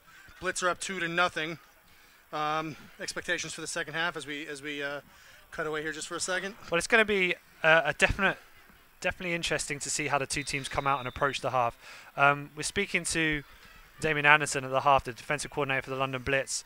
I asked him whether or not he knew Jerome Allen wasn't going to be starting at quarterback. He said we prepared like he was anyway, and he said they didn't feel that it gave him enough of a difference, the fact he wasn't playing. What he was concerned about was the run game for the Warriors. So the Warriors really, if they lean on that run game and they're able to make an impact on it, that could be really a game changer. And for the Warriors, I think the interesting thing is the report we got from their sideline. Kickoff's being carried out. He found a hole. Gets an extra 10 or 15 before he's gang tackled. What about the 30-yard line there? That's Deji Ali. I'm not sure I've seen much of him yet today. We haven't called his name much. He's had a few run plays already, but not much out on the field. He's another GB player for the Blitz, by the way. Been with them for ages. But one of the thing we got from our sideline reports is that the Warriors bench seemed pretty flat. And it's been, as I said during the first half, this is the first time they've come into the championship game without that chip on their shoulder, without being the team that's always been kind of, oh, you're not good enough because you're not champions yet. And they've come into it now as champions, and they were saying the bench is flat. There's not much kind of fight coming out of them. And you've got to wonder how much those penalties are taken out of them. As that 1st and 10 at the 30 ends up with maybe a yard tops. That's our kick return man again, Deji Ali. Tackled by number 95, Tom Egedo, for the Warriors. So we come up with 2nd and long, not our favorite down and distance if you're a Blitz fan. If you're a Warriors fan, this is good. This is where you're going to see Blitz dialed up. Back in the spread formation, but sorry, the trips. Kind of throws it away.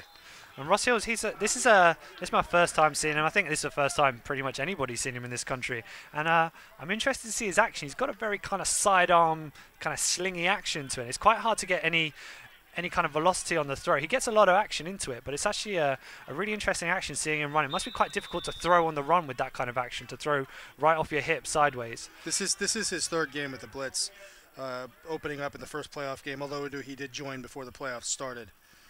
You've got to wonder as well if the Blitz will continue to kind of alternate their QBs on drives. It's kind of like what you see sometimes in college football with when they have 2 good quarterbacks, they like to try and rotate them, and it seems to be that's what they're doing this time. More of the same, only he hits his receiver. Oof, big hit. Who's immediately hit, knocked out of bounds. Number 24. By Samuel Obi. Sam Obi, yeah. Great hit there. You know, we're talking about the Blitz quarterback problem, if you will. They don't have much of a problem. Their quarterback from last year is now off playing rugby with Norwich.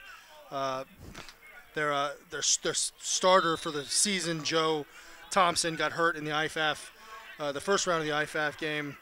So then they bring in Tim Lechty, and he does well.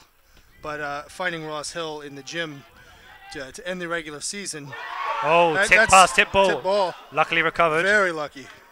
And that is number 38. I think that's Jay Black for the Warriors with the very fortunate recovery there.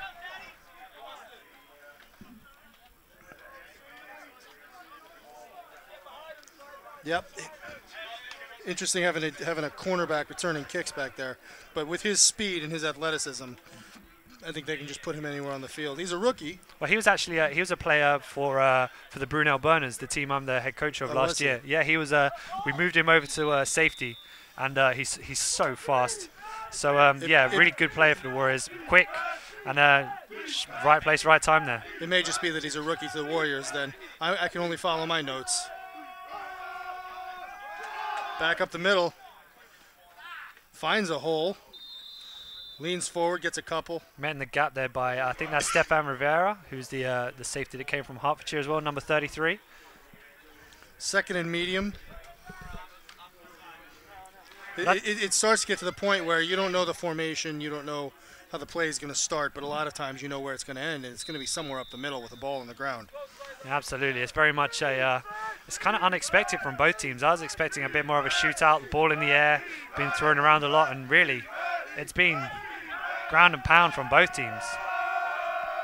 Well, when you got so many GB receivers being covered by GB corners, back up the middle and nowhere. Absolutely snuffed out by the blitzing Marcus Toussaint, again our French national. Close enough. I think we'll go close enough with that last name that time. But it's yeah, he timed the blitz up there, dialed up, came straight off the pulling lineman's hip, and has that speed to close with the running back in the backfield. I don't intend to go over the top with the French pronunciations. Perhaps I should, if it's a French name. Try and get it as good as your Mexican. Let's go with that. Los Alamitos. 3rd and long. Back in the power. They're going to have to throw it from here. We're going to see the blitz bring some heat here. Both linebackers walking up. Safety up to the line of scrimmage. No, just a shadow. And he backs off a little bit. Bit of a hard count. 3 steps. Smothered, but he's out. I don't know how he got away, but he got away. He's straight in there, right into the Warriors. And we are still on. He didn't make the change there. We are out on 4th down. The GB linebacker Fab back there complaining he got tripped up a little bit. Bit of a leg whipping going on. He kind of slipped on his tackle attempt. I don't know if he got out angled or if he got tripped. That's both teams straight away, straight out the gate again. Defensive dominance on both sides. It's got to be really tough. Two very talented teams. Back in the punt last time this happened. They look like they're bringing the heat, but you can't always tell. Yeah, they had block on. They don't get the block, though. Return it to 20.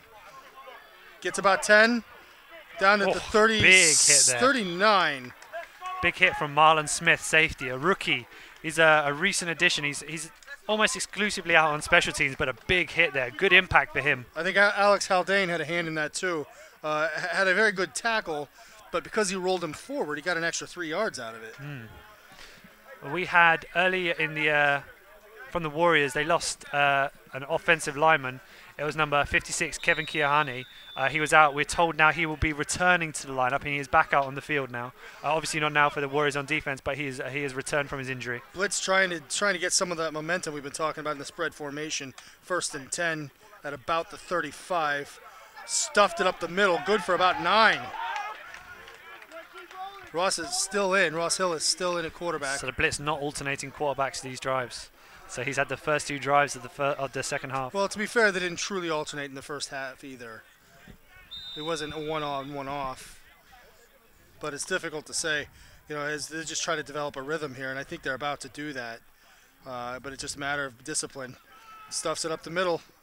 Doesn't get it. Again, an interesting on 2nd and 1. I mean, you hate to see that, don't you? Really, you want to see the offense try and take a shot. That's a short one too. That's a 2nd and a foot.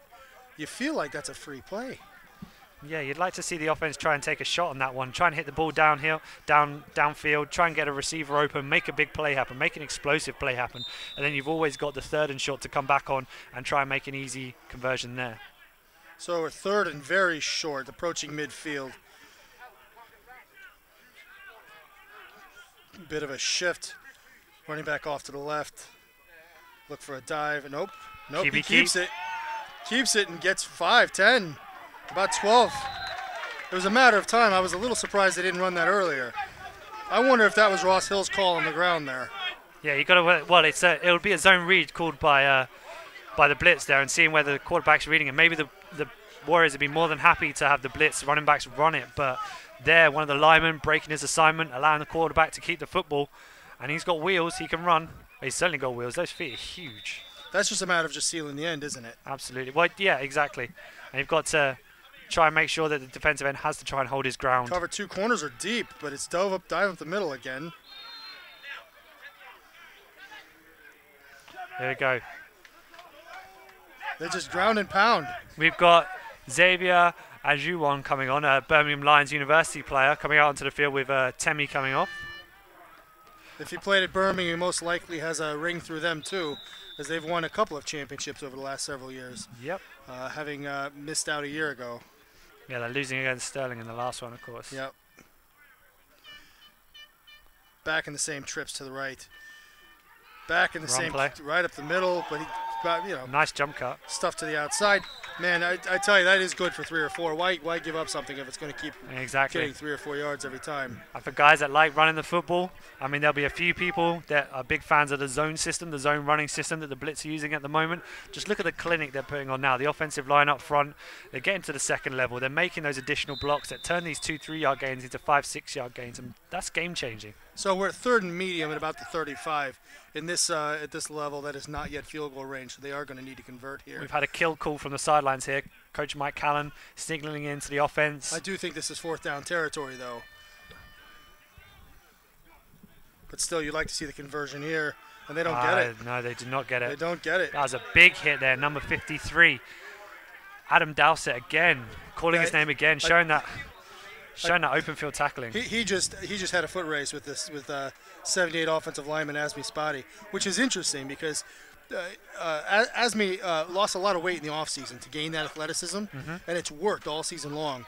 But he just got beat athletically on that play and got stuffed in the backfield, and they decided to punt it here.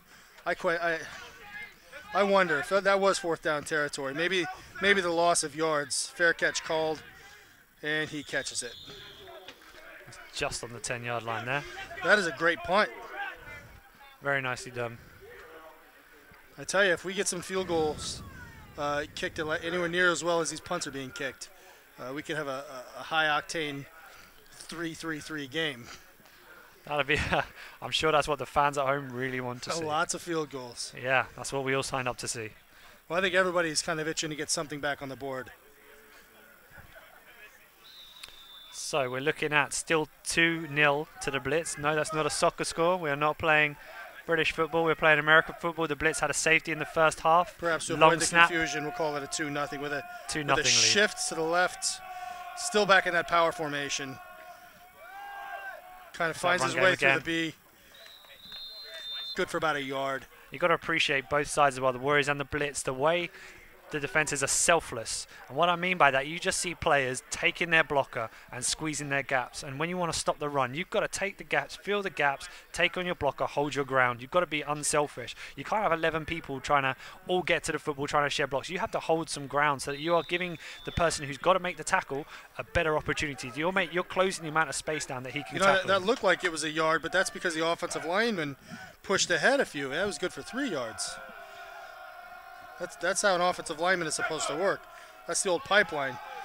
Here we go again. Same play, opposite side. Gets tripped up. Tackling low this time.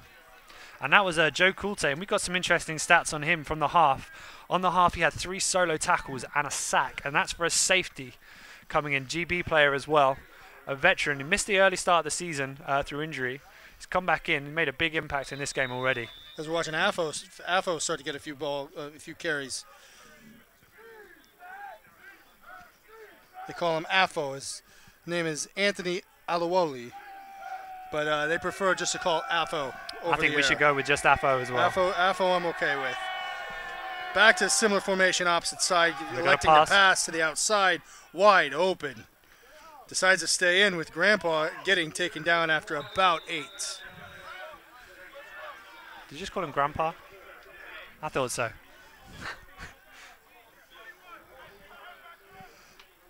Timeless, I think is a better way of describing it. Timeless Jeremy Sims there on the carry. The catch and carry. It sounds like you're giving a commercial or an advert for Diamond Rings. Jeremy Sims is forever. We come out with that same 2-back formation. Tight end in now though as well. Blitz gets snuffed up, and he goes through the opposite hole, but he's down. Well, and swung to the ground as well. I think he made the ground there for the first down. Yeah, no. He got stuffed after about 2 or 3.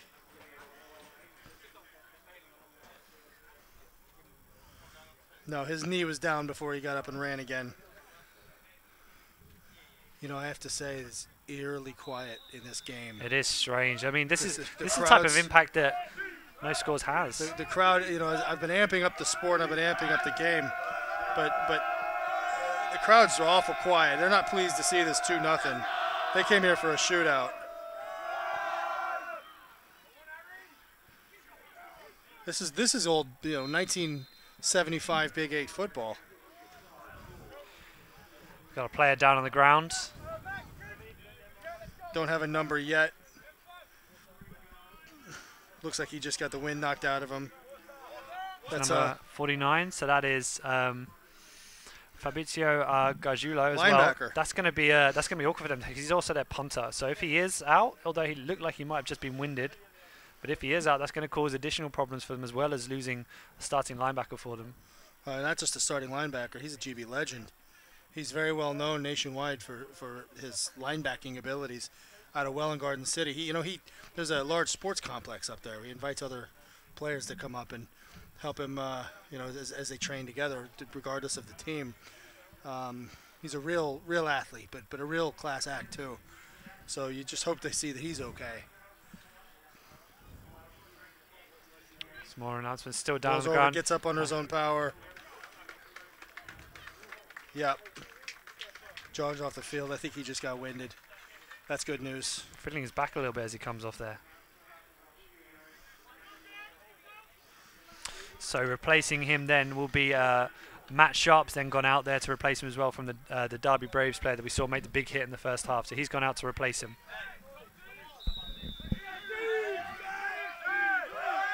All right. Back in the power. Blitz put everybody in the box. They run right into the middle of the box and still get a couple. Now when the Warriors go to that two-back look with the tight end they bring in is a guy called Seb Gogley. It might be a name you remember. He was actually a double coverage player of the year on our team of the year for the university teams. He used to play for the Hull Sharks at quarterback. And interestingly, he's moved down south. He's come to London, and the Warriors have seen something in him. They put him in a tight end. You've got to wonder, maybe they could be thinking about putting him at quarterback instead. But with the tight end play, when he comes in, he had a few good completions as well.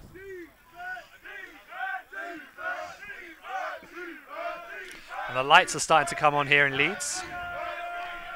1st and 10 at around midfield. It's pass. He's going deep. Another one in the Bermuda Triangle right there. Right in and out of Enoch's hands. That's his 3rd time the ball has hit his hands. I mean, he's got to be wondering if he maybe puts a bit of super glue on them, makes it stick. We're looking at a slightly different game, but he played that perfectly. He had great coverage. It was in phase the whole way, and by that I mean he was in front of the receiver, so he was able to make a play on the football. He was able to turn around and play it just like a receiver would.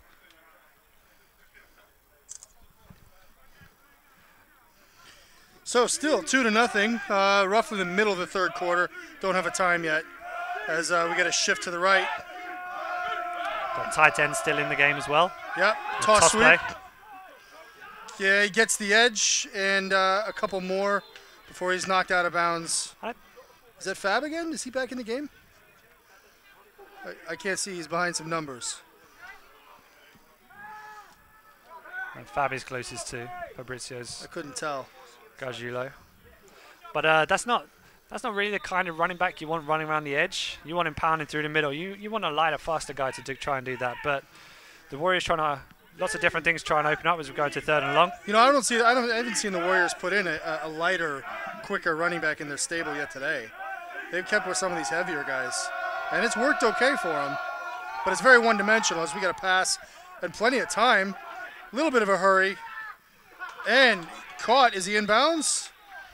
Yes. Single. Yeah, he caught it. There it is. All right. Jeremy Sims making another catch. Fantastic. And that'll be another time. I mean, the Warriors had punted 5 times up until that point, but able to convert at last with a toe tap catch right on the sideline. Oh, that was fantastic. Both teams are averaging around 50% on 3rd down conversion, which isn't the best. But that's where your statistic really doesn't matter because, yeah, you went up by 1 more on 3rd down, but that's the right time to do it and the right way to do it. As they're marching down the field, developing maybe an ounce of momentum as it gets stuffed again for no gain.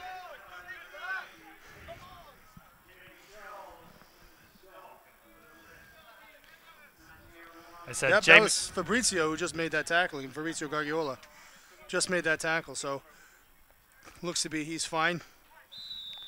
We've got Jamie Charles is in on the tackle as well. He's an interesting player. Came from East Kilbride. Last season he was playing for East Kilbride Pirates. This season joins up with the Blitz, goes up in the semi-finals to play East Kilbride, ends up going to a national championship game instead. A little bit more of the same as the linebackers shuffle a little. Yep, they send one. Doesn't matter, just roll out. He keeps it around the edge. As Fab turns around to check to see if he got a penalty for pushing him in the face mask, he didn't.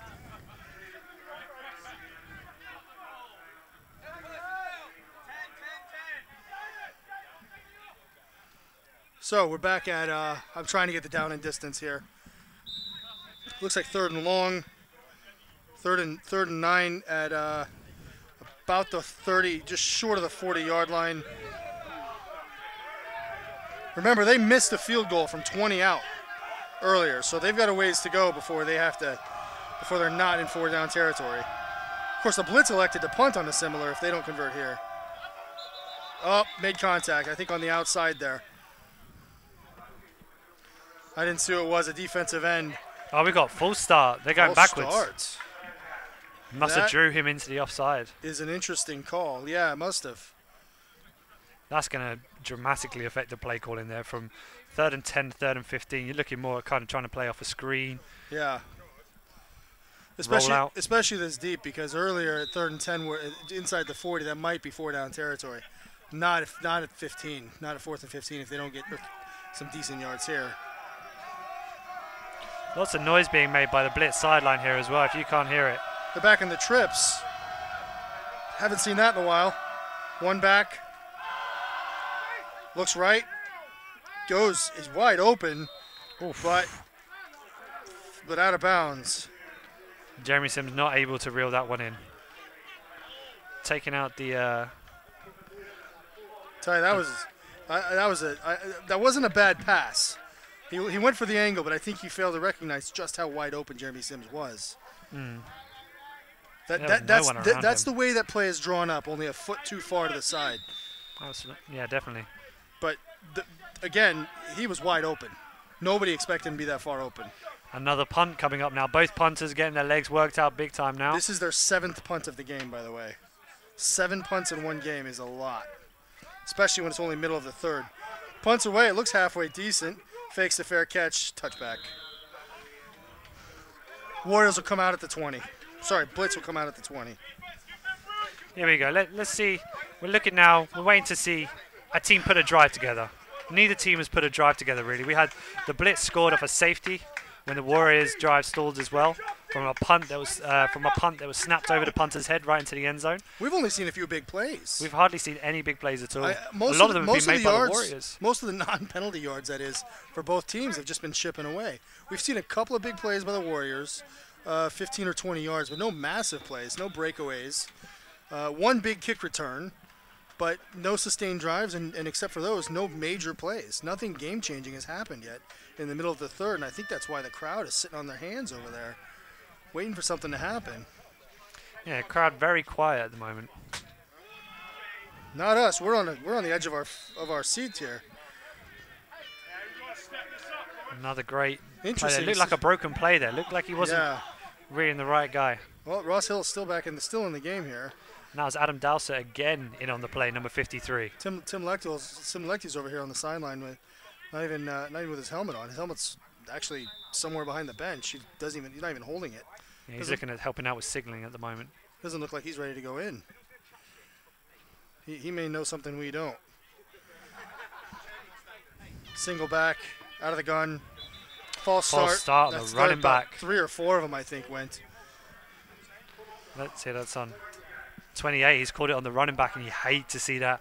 Offensive coordinator is going to be spitting feathers there. Any skill position player jumping on a full start. I mean, offensive linemen, they've got a guy in their face straight away. They've got to try and make a play. There's a bit more of an excuse there, but for a skill position player to be jumping on a full start, that's got to. I'm starting to wonder if somebody's ever kept the statistics of penalty yards in a Britbowl championship. Because I don't know what they are, but I think we can confirm that this is the record. Plenty of time in the pocket. Going outside. Not enough on pass. it. And again, we see that Again, we see that sidearm release, and he did not get much distance on it at all. Now on to 3rd and long now. Yeah, you have to wonder. I mean, I know it has been a few years since Ross Hill has played organized football, but you know, you'd expect the rust to come off a little bit. But he's doing a great job of captaining this offense.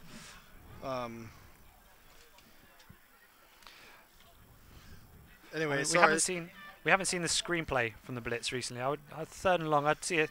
We haven't maybe seen a successful screenplay. Oh, there we go. There's a draw play. So different. Big hit there in the hole. Great play. Number 97 for the Warriors, Jamal Salim.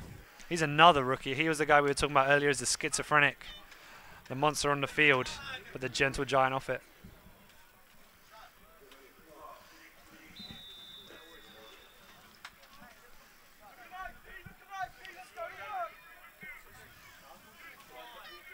And here they go for the Blitz to punt.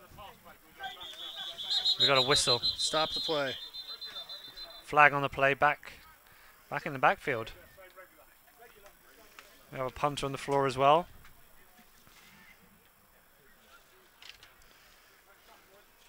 Looks like it might be too many people on the field.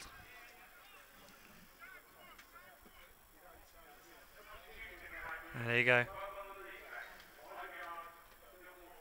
That's a substitution infraction, so the Warriors actually had too many players on the field at the time. And it did seem a bit strange that flag came in from the backfield, but there's a referee back there. He'll count all the players out quickly, and he spotted that there's one too many out there. I get the sense that the Warriors are playing a little bit more calmly. You know, they do have a 2-0 lead, which is not You really, mean the Blitz are playing calmly? Yeah, you're right. You're absolutely right. The Blitz are playing a little bit more calmly. I think in this game, a 2-0 lead kind of feels like a 20-0 lead. But in the end, one score of any kind, and that was nearly over his head. He gets it away and gets a doozy out, catches it on the run. He's going to get tackled. Gets a few, but only manages to get a few yards. Flag comes in. That looked like a block in the back there on number 40, Gary Walsh, who ended up being flat and turning to the ref straight away. Not a bad return by Josh Clark. He did what he could with what he had. We haven't got a confirmation on which number it is, but we've got a Warriors player apparently on the way to Manchester for an MRI on their hip.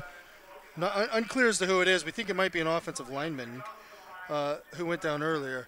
The penalty, by the way, was a block in the back against the Warriors. Against the Warriors. So we'll continue to try and work to find out which player that is that's gone to get the MRI on their hip. But that sounds like a serious injury. So where we find ourselves again, I think the Blitz, it feels like they're playing a little bit more comfortably.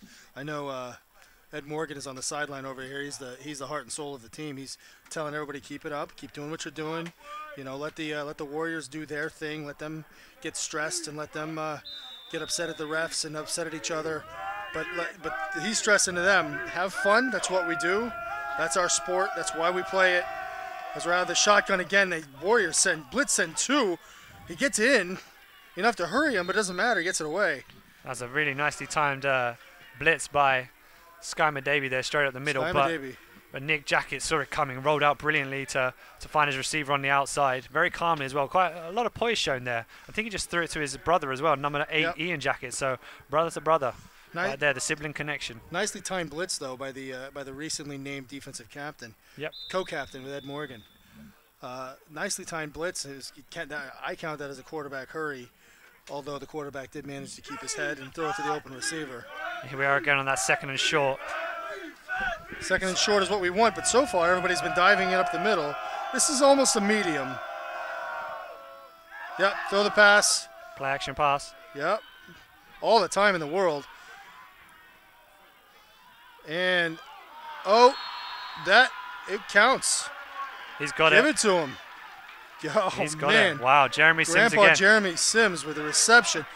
Finally we get another big play. He's been in on a couple of big plays today. Well, it's like I said earlier. I mean, the Warriors wide receivers, you can't leave them in space. You can't allow them to make plays on the football because they will hurt you. Well, they've got some excellent playmakers in the football. He was in on the big kick return. He was in one of the 2 big plays earlier, and then now this one, as we finish the 3rd quarter. Now that one was a fairly well placed ball. Again, placed well enough. You're taught to throw it to the outside shoulder, let him drag a foot or something. He was open enough where he didn't have to do that, but You know, at that point, a catch is a catch. Almost only counts in horseshoes and hand grenades, and that wasn't almost. Yeah, and it was placed just in the right spot for the DB, so DB just couldn't get to it, but only his guy could get it, and that's just how you want to see it played. Now. So here we go, Mike Callan on screen, the offensive coordinator for the Blitz. He's got to be thinking how he's going to get his offense rolling, because he's got QB Hill. He's had 8 attempts, only 2 completions, 3 yards, and 2 picks. That's really poor from the quarterback. They're up 2-0 now, but he's got to be thinking Warriors are knocking on the door now for the second time of the game. Second time of the day, they're knocking. They're in the red zone. They couldn't convert the first time after a turnover. This time we'll see what happens. Man, here we go. Just fight his way through like a wrecking ball. There we go. So that was number 48 again. So that's Dwayne Watson once more from BNU. So a hard-running university comes a hard-running player for the Warriors. That's the kind of running back. I mean, that's the kind of part of the game I miss. That's the part of the game that got taken away when the West Coast offense got moved in, and the trips and the spread. But that's the kind of, he just bowling ball, keep your leg pushing, keep him moving. He got an extra 10 yards after contact. Another one up the middle, keeps his feet, keeps the ball in his hand. Well, we got some afters going on the ground there. Does, but for some reason a few Blitz players thought there was a fumble. There wasn't.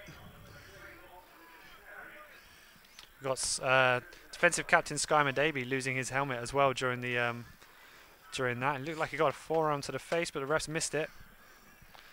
And it's first and goal. Number 44, the long snapper's come in. First and goal just inside the 10. He's had to make the defensive call as well because Skymer Davies the captain. So we just had a defensive call going from number 44. All right, how are they going to respond? Are they going to go on the board? Are they going to go on the board for the first time? First and goal at the 9. Out of the power, 2 backs. A little bit of an early movement, didn't count. Oh, there he is. Brought him down. I called his name out. He went in, replacing Skymer Davey, number 44. That's an aggressive play calling. Yeah, definitely. Bringing on the blitz. Peter Davis again, busting through the line, making a tackle. Great play. They're not here to lay back. They're here to pound up the middle. They're not afraid to send 7. Neither team are. Oh, neither team are. Yeah, absolutely. But in a time like that, you know, where it really matters more than any other time. I mean, it's their first and goal of the game. Brings up second and goal at about the 12. Okay, here we go then. They tried a field goal earlier from the 13 and they missed it wide left.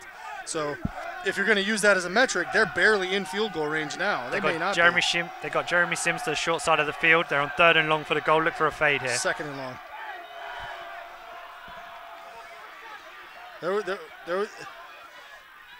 Intercepted by Ed Morgan in his final game.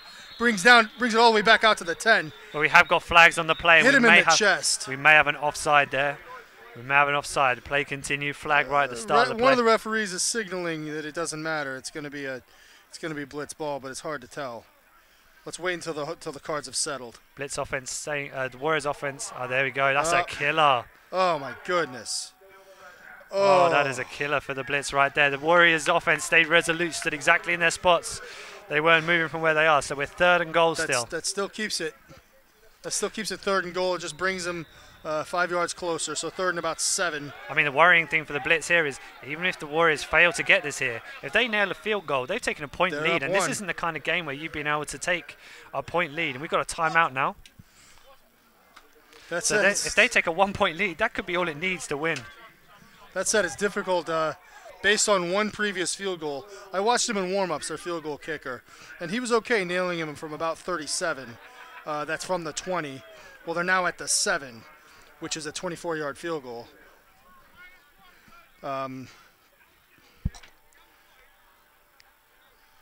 We got Jeremy Sims talking trash to the Blitz sideline. Still talking. Hey, maybe you guys are interested in the sport. Maybe you've never played before and you don't know where to go. BritishAmericanFootball.org has everything you need. If you go on the website BritishAmericanFootball.org, you can find a club, pull up your region, find a club near you, and you can find more information. Well, and it's a newly updated website as well. It's been long needing some overhauling, and it's been remade, looking really good now. Lots of information to help you. Also, if you want any other information on the sport, you've got our own website, dblcoverage.com, as well. We keep up to date with scores. We've got the university season preview starting as well. Don't forget Twitter and Facebook. 3rd and 7.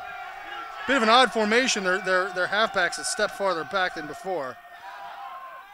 Back into the corner of the end zone, throws it to the wrong shoulder, comes down with it, but... No, it looked like he did not have control of that. He bobbled that. Yep. And once again, number 24 making a play on the football. He doesn't like the ref's call, but that was the right call. Yeah, he definitely bobbled that just before stepping out of bounds. He was unlucky there. I'm really unlucky, unfortunate not to make it, but this is the problem that the Blitz had here. The Warriors now jog out their field goal unit, and if they can pop this over, they've got a point lead, and the Blitz haven't had much traction on their offense. They're going to be hoping for... A 1-point lead in this game is a 10-point lead. It's incredible. It could be a 3-2 win in a Britbowl final. 2-0 as it stands. 4th quarter already. Here we go. This is a big play right now. Blitz lining up to block. Inside! Blocked it! Just got over. There you go. Over. Warriors, and their sideline erupts. The Warriors sideline erupts as if they just scored the winning touchdown. That was incredible. He came in, got a hand on it, and it looked like it was going to bounce the other way, but somehow made it across the crossbars. Warriors take the lead 3-2. That is absolutely incredible. When you consider in the last game, in the Merseyside Nighthawks versus Edinburgh Wolves game, we had a tip pass caught by a wide receiver taking him for a touchdown on a last-minute score. Here we've had a field goal, tipped, hit a hand to it, a hard hand to it, still get over the crossbar, and the Warriors taking a lead into the 4th quarter now. We'll try and get a time update for you very soon, but maybe, it's late in the game. Yeah, maybe halfway through the 4th, maybe 10 minutes left tops.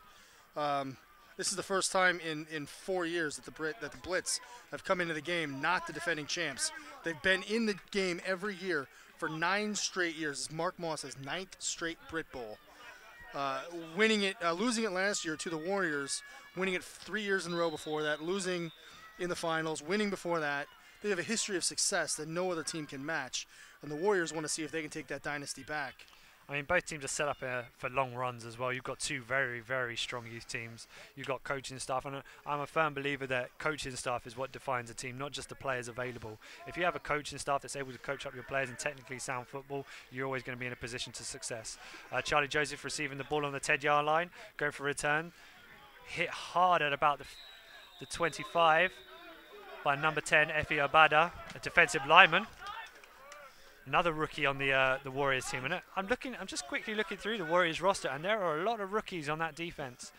They turned over a lot of players after their victory last season, and they've given the Blitz a long field. Here we go, 20 yards. That was one of their statements. Is they said we're not the same team from last year. We have an entire different face by having mostly different. I mean, the entire defensive line is different. They have three out of 5 are rookies.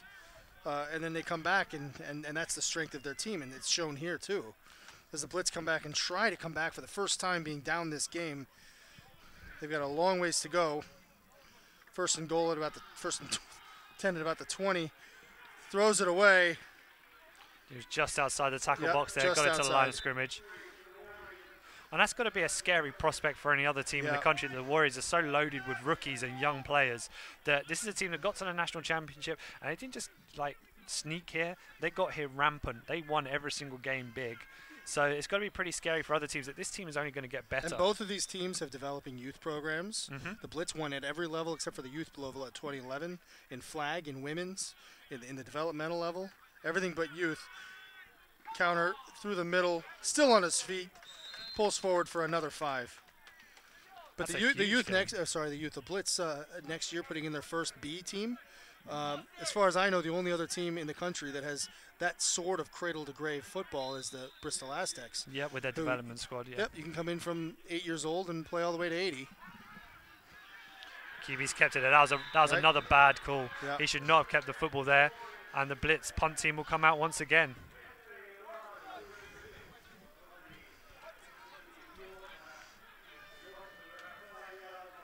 We're still looking to get that time check for you because we must be getting late in the game. I mean, the lights have come on here at the John Charles Stadium. You might start noticing the shadows changing slightly. You go for a punt. Now the last snap was a little high. A little low this one, he's overcompensated. Nearly got it blocked. Calls the fair go. Not the best punt. That went forward for barely a first down. That was his kick was affected there. Great effort by whoever the Warrior. I didn't see the number for the Warriors player that was diving in to try and stop it. He had to adjust the angle of his punt to take it higher. And the Warriors, again, great field position. Interesting note, coming into this game, the Warriors needed 12 more points for them to set a team record for playoff points. So far, they've scored 3.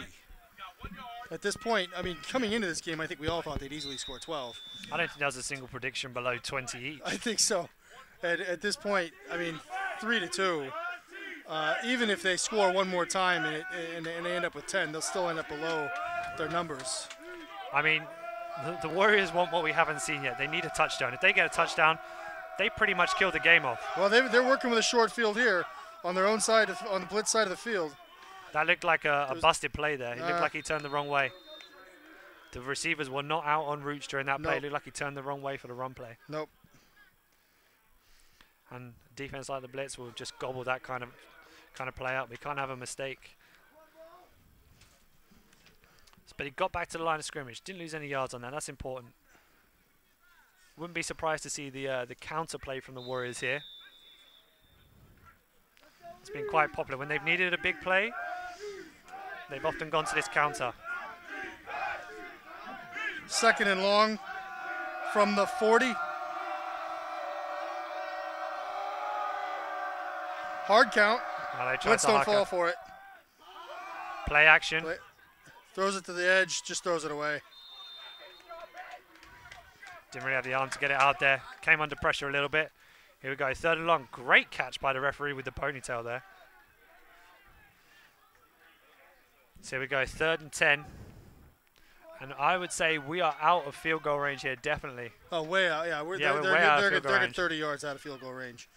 If his earlier field goal is any indication. So we could be looking at a punt. Yeah, I don't think that unless they pick up a good 8 or 9, they're not in 4th down territory either.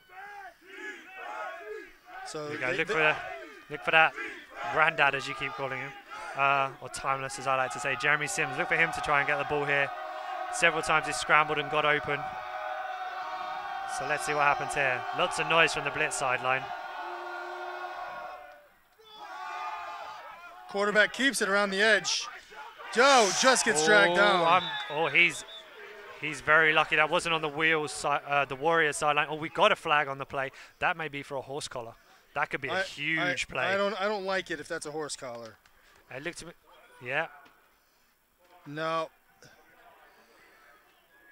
There we go. 15-yard penalty. That's a first down. That is a huge play. You are allowed to grab the ball carrier by the top of the pads and drag them down. It's a matter of pulling them backwards. That's the difference.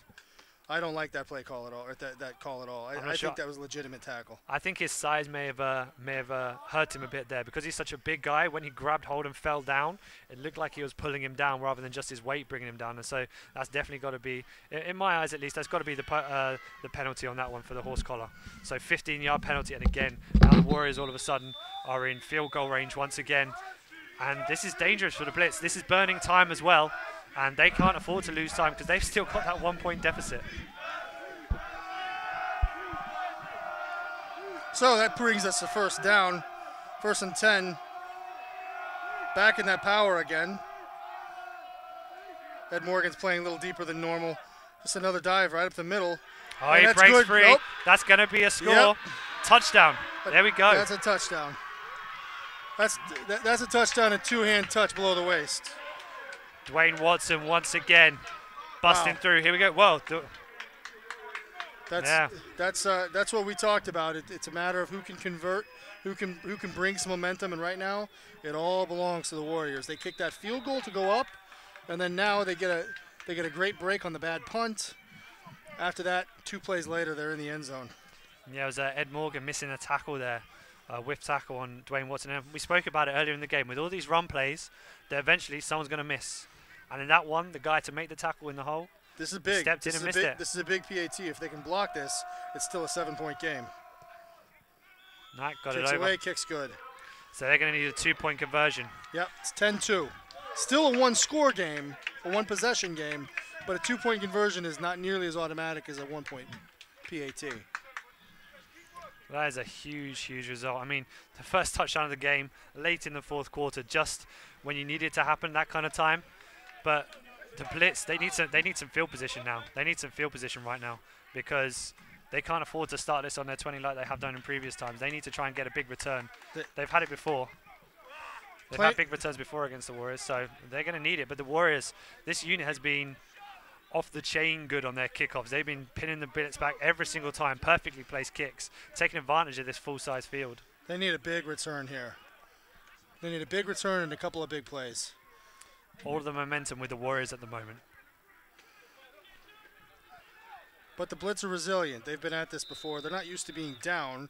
They haven't been down since they played the Warriors last time. No, exactly. But that's why the Warriors have got an advantage. They've been in this position before. And before that, the last time they were down was against the Warriors as well, with the championship game a year ago. Well, you know, that's not true. We have to count IFAF in this. Of course we do. The European game as well, where they lost their Elancore as well. Big kick. Big kick down again. Oh, on the bounce. This is going to be, unless he can get... Takes a return to the left. Gets to the edge. Gets a halfway decent return.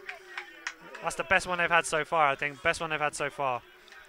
You'd like to see him. You'd like to see them have a kind of an afterburner there. I think it just didn't really get to the edge. It didn't. I don't know if he just didn't kick it.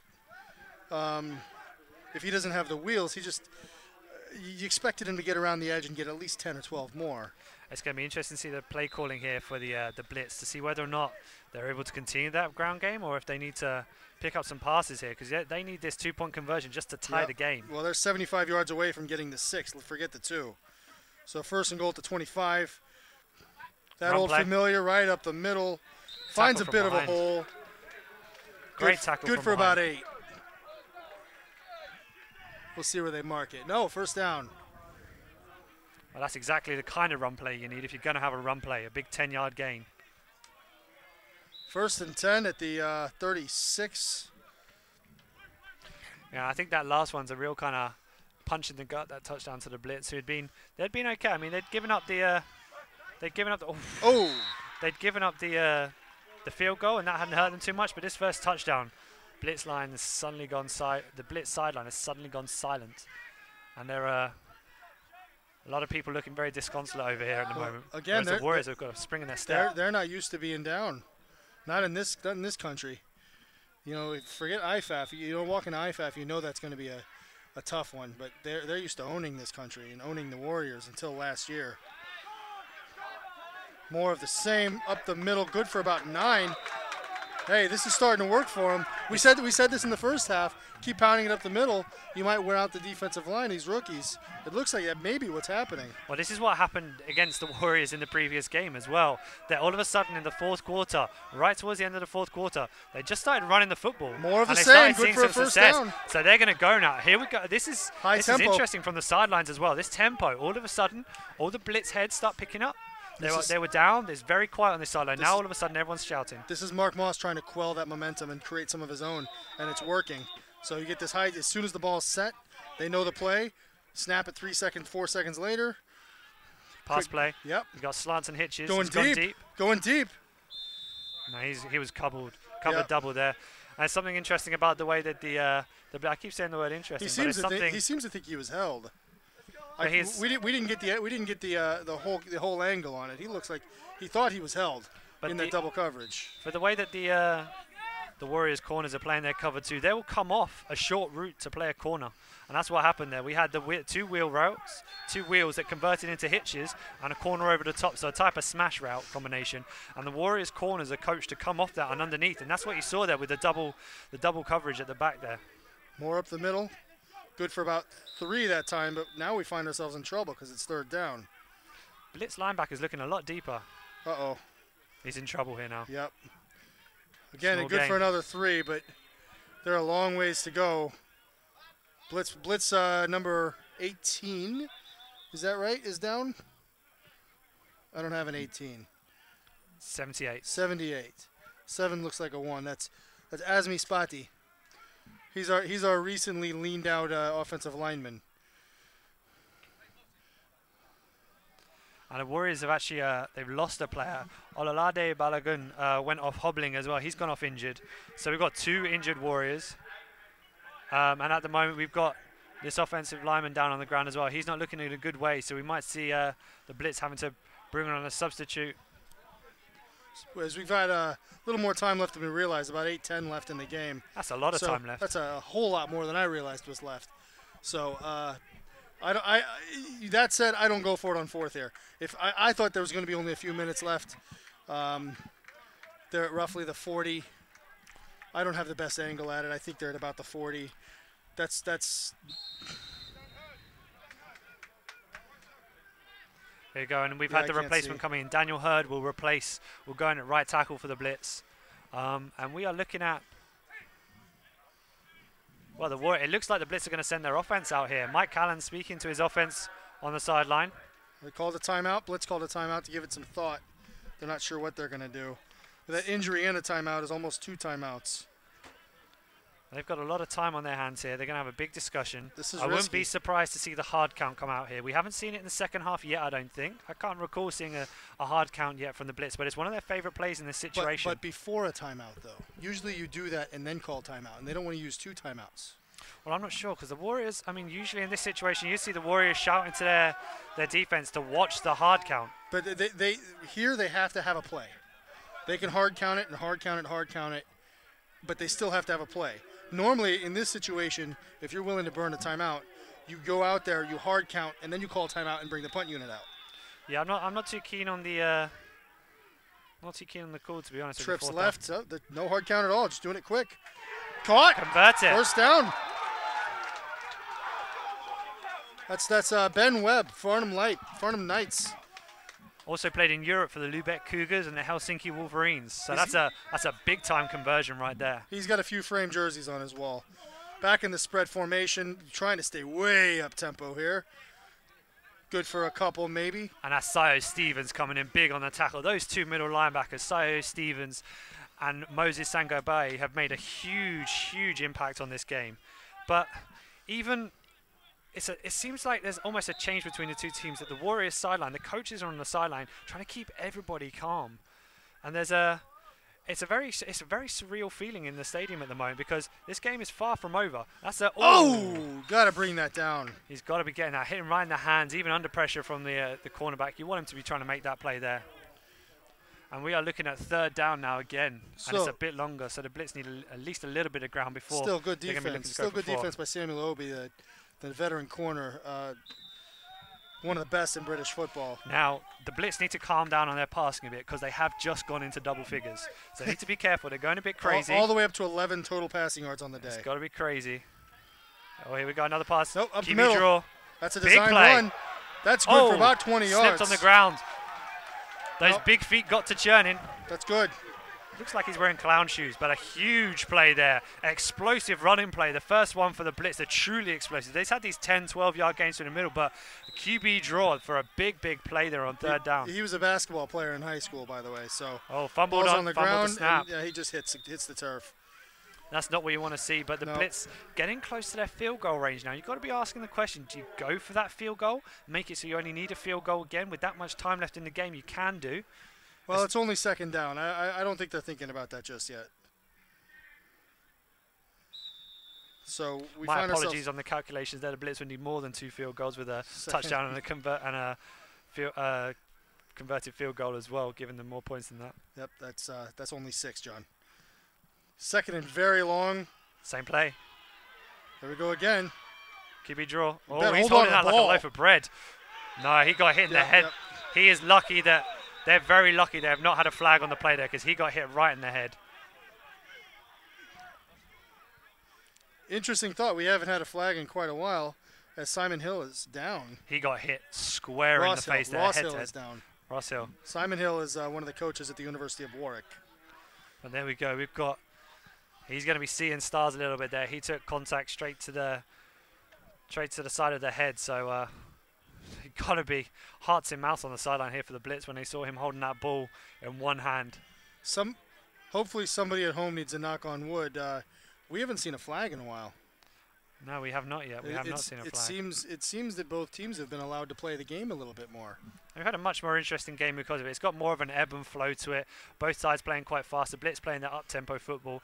We just had a confirmation there that it is still the Blitz football, that the quarterback was put down as down by contact. I'm sure we're going to get confirmation here from the head ref. There we go. 6.5 minutes to go. Plenty of time for both. So yeah, we're going to get some... That's our veteran referee standing there, making the calls. So we've got a third, and it looks like 3rd and 15. So they lost a lot of yards on that play. And they're going to have to bring their, their first/second string player. I'm not sure how you describe him, really. Tim Lee actually coming in for the next snap. Well, he started the game. He quarterbacked them through 9 wins this year. So he's not somebody to sit down on. Although he wasn't ready to go in this situation with the sorry, we're having some technical difficulties with some of the wires that sound as though there's some water. In this sort of situation, you got to pass. Wide open. Passes right away. What a play! What a play on the ball! Amazing play on the ball there by Daniel McKenzie from the youth team. Became a starting safety this year. Just made an amazing play on the football. Saw it all the way. Played the hands. Fantastic play. Could have changed the game. Game-saving play right there. And in the end, yeah, I mean, it may have been. We'll see how the game plays out. But if the Warriors end up with the final score as it is now, that may have just saved the game for the Warriors. It was a fantastic play on the football. Bringing out to the trips right. Unbelievable technique on the play. We find ourselves in 4th and very long, and they're going for it. So it's back.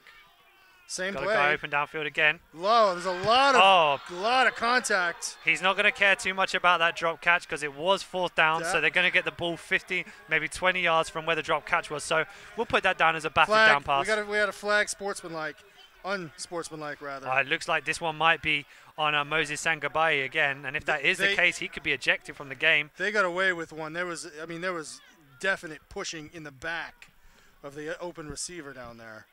I mean, seconds before the ball got there.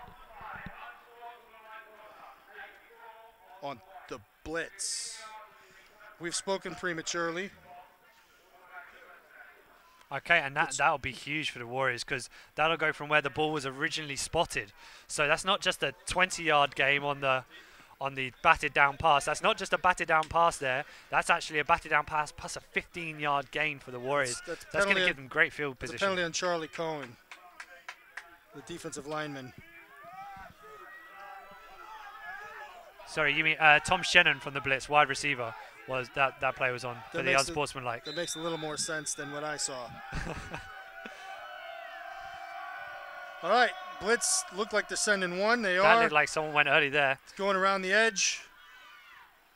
Good for about 5. We're getting to that part of the game where big plays start happening in the run game because people are tired.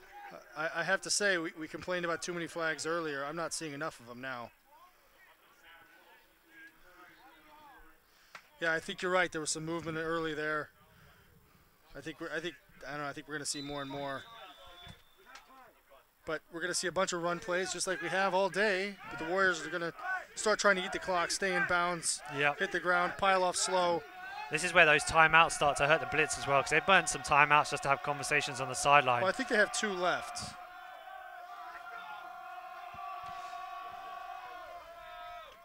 More run. Supposed to be up the middle, but stuffed. Good. Good tackle there by Sky Medave. But the big play there wasn't just a tackle. The play there by number 9, Matt Sharp, at the point of attack, took on the fullback, stood him up behind the line of scrimmage, forced the running back to bounce. And that's exactly what you want to see, especially playing the run game like that, especially playing a run game like this that wants to get downhill. They don't want their running backs going left or right because these aren't speedy backs. After that, Sky just harassed him. Yeah, absolutely. Just harassed him. Medavy was on his back. Kept him going. Wouldn't let him go anywhere. Just harassed him. Well, that's a loss of yardage as well, so it's a 3rd and long, which neither team have been that great at converting. I mean, we've had some spectacular catches from Jeremy Sims right on the sidelines. Warriors do need to convert here, though. They can't hand the ball back to the Blitz so quickly, because the Blitz, I think, still have momentum. I don't think that slowed them down at all. Toss sweep. Good block to the outside. Calls a holding, but they've stopped him short, so there's good for about 3. That is an absolutely huge series for the Blitz defense right there.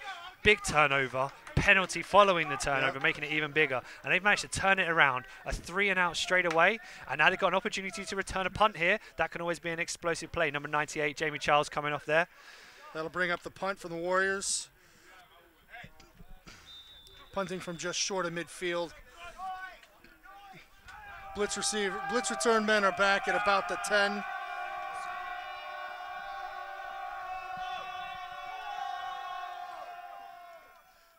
Punt is away, unmanned, off the side of his foot. He's shanked that one. Didn't make it far. 1 ticket to Shanktown for that punter right there.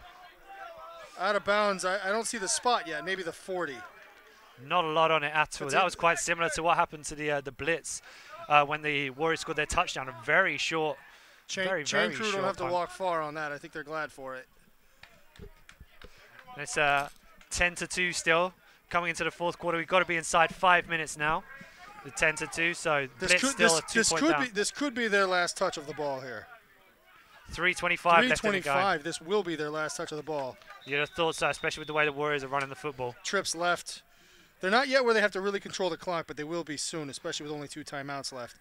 And it looks to me like Ross Hill is out of the game. Yeah, he's still on the sideline here. Quickly snuffed up. Possibly no gain, possibly lost for a yard.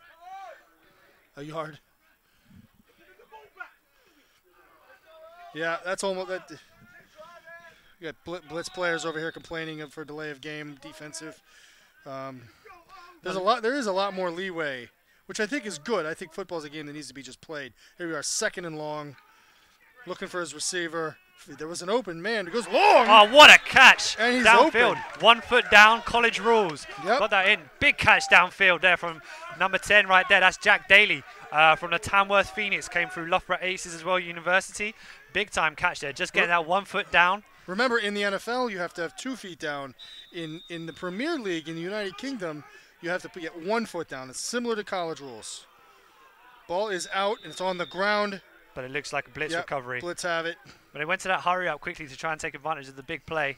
Unfortunately, fumbling it in the tackle. But that's a momentum changing, possibly a momentum changer for them. Well, it has to be. The Warriors. The clock is still running. It has to be said. The second Warriors on the and sideline. 15. Maybe 2.5 minutes left. We'll get a 2-minute warning in this game. 2:15, 2nd and 15. Intercepted. That could be the end of the game right there. Right into his hands. It has to be said that just before that, we talked about the momentum and how the Blitz were fired up. But then the Warriors sideline on defense, they were calm, collected. There wasn't any panicking. They're giving up a big play. That's Samuel Obi's 2nd pick of the day, too. And it came at the right time for them. It looks like unless something changes, Warriors going to walk away with it. About 2 minutes left. They're not yet to where they can do a victory formation, but they're not far. They really only need about 1 or 2 first downs. So we're inside the 2-minute warning right now. Blitz are having an entire team huddle. Oh, sorry, correction. That sounded like you said 2:45. Okay, we've got words on the sideline here from Mike about signaling issues. There's been some miscommunication coming from the sideline into the game. And it may not be miscommunication. It may just be big game jitters. But Warriors are kind of taking their time, making sure they get it set up correctly. Blitz sending everybody there. Right up the middle. Not a bad tackle. One of the disadvantages of showing like that in the holes like the linebackers were is that their first step then on the snap of the ball is backwards rather than forwards. And when you're playing against a team that wants to run the football, you don't want your linebackers taking backward steps. So a disadvantage there, putting all their linebackers in the gaps because they've got to try and get back to their positioning again. That brings up 2nd and long for the Warriors, who are happy just to eat a little bit of clock again. They do still need 1 or 2 first downs. After this next play, probably will bring us to the 2-minute warning, which does stop the clock. Just like in the NFL, not like in college. little bit of a shift to the left. Out of the gun. Up, clock stopped. Like we had a false start there. Looks to be a false start. Another terrific catch by the ponytailed referee there. Oh, there you go. Not a penalty at all. All right, then. That is probably exactly the way the Warriors wanted that to happen.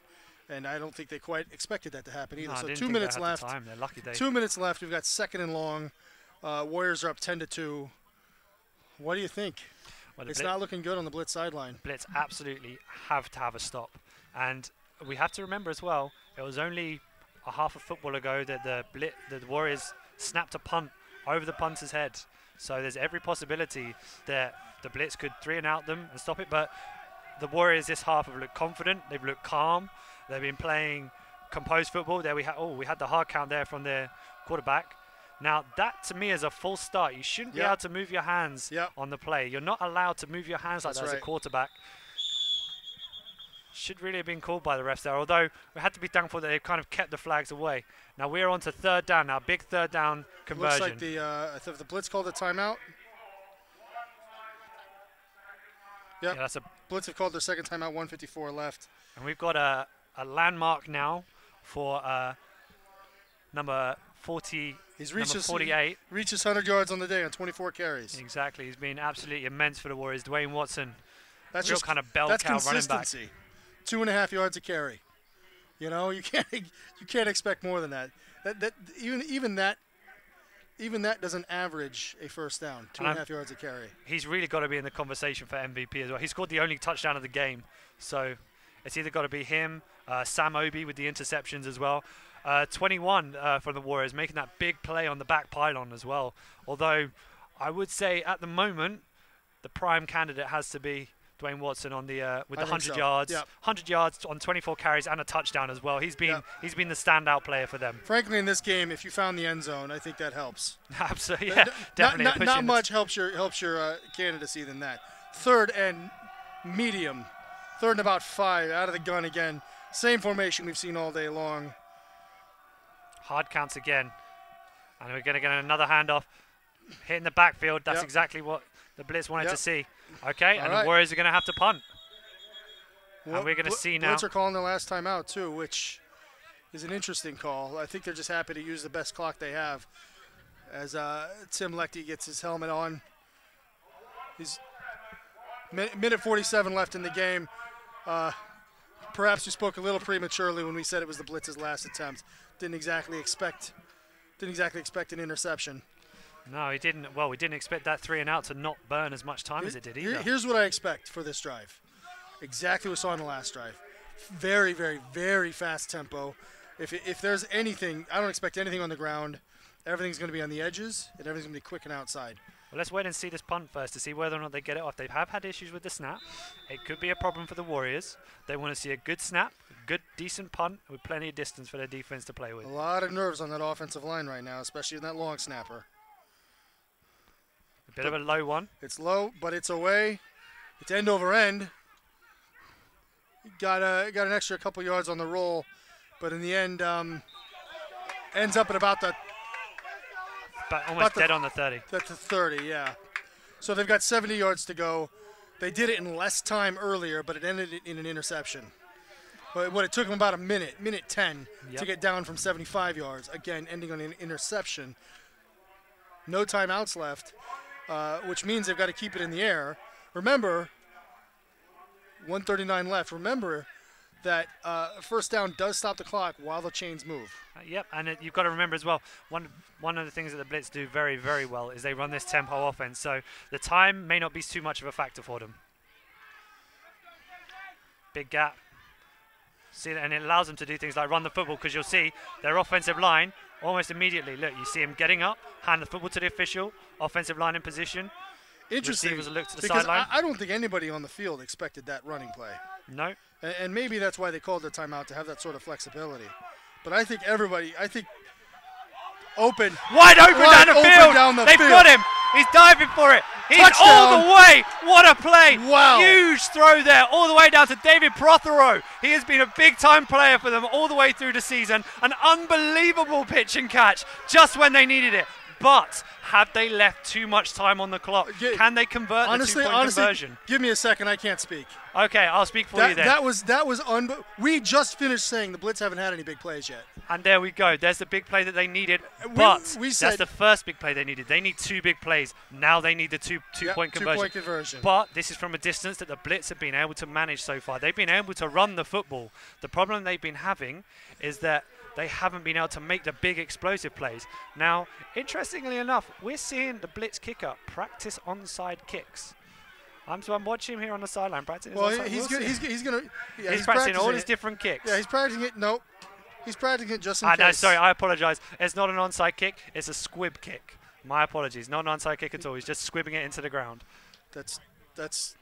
But we got to. By the way, timeout Warriors. I think they have 2 left. Well, this is the game right here. So what we have here is it is now 10-8 with the amazing catch-pass combination between Tim Leckie, who just hit him right in the hands, and David Prothero, who just high-stepped it into the end zone. He's lucky he didn't get called on that. He was very lucky he didn't. But it was an interesting play call as well. We had the pump fake down here. We had an over-aggressive Warriors defense that came downhill to try and kill off the hook, to kill off the hitch, to play that football hard downhill. And because they came downhill on it, he turned to the side, pump faked, everybody bit on it, safety bit on it. They just ran all the way down, and there it was, 61-yard gain. That's like that's quadruple. They went from 11 trebled their passing offense in one play. The word is pentuple. Pentuples. They're we learn something new every day. They pentupled their passing offense in one play. But we still need this. It's 10-8. They have to convert here. There's about a minute and a half or so left in the game. They have to convert here to avoid the onside kick, and they do not. They go through the air. That is an interesting call. That is a very interesting call on that play there. 3 yards out when you've been running the ball so successfully, you go to pass it instead. And now the Blitz, quite frankly, need an onside kick. There's absolutely no way they can kick the ball back to them. Yeah, they need the ball back right away. There's only one way to do that, onside kick. But there are a couple of different ways to onside kick. In this league, everybody seems to just do one type, which is kick it down 3 steps up and it's a hit, right? After that, there's a variety of other ways to do it. What are we seeing on the screen here? Well, we've just seen the Blitz had a big team meeting on the sidelines there. It looks like they're going to go, well, they have to. They have to go for an onside kick here. Their kicker's been practicing on the sidelines of what I thought was a squib kick, but could have been just preparing for the onside kick. Yeah, he has to be ready Warriors for this. know it's coming. Yeah, well, the Warriors have. He knew he wasn't kicking a PAT, right? Well, yeah, definitely not. Well, you can see now on the field that the Warriors have their hands team out there. You've got Jeremy Sims. You've got number 21 as well. You've got receivers out there on the hands team. So, I mean, they need the ball.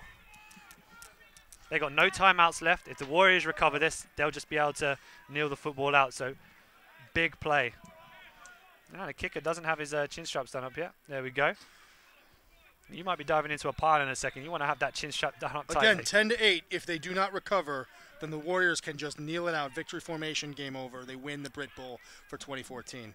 If the Warriors recover, then they just have to go 20, 30 yards to get in a field goal range. What will happen? Here we go. Onside kick. Away.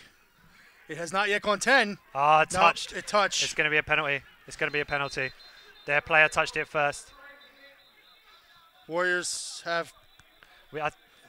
We haven't. I don't see a flag on the play, but it was definitely touched by a Blitz player before it had gone the full yardage. A lot of confusion here. Warriors did recover. I don't see a flag. There's a lot of pointing, a lot of moving. One ref has pointed one way. But I think they're deciding where the Blitz player touched the football. Yeah, that's what it looks like. I think that's what they're talking about right now. They're having a discussion about whether or not the Blitz player touched the football. And if he did, it's the Warrior football. Here we are. Yeah. There you go. They called the touch. Warriors take over. That's the game. And that is unfortunate because it looked like the Blitz had recovered that as well.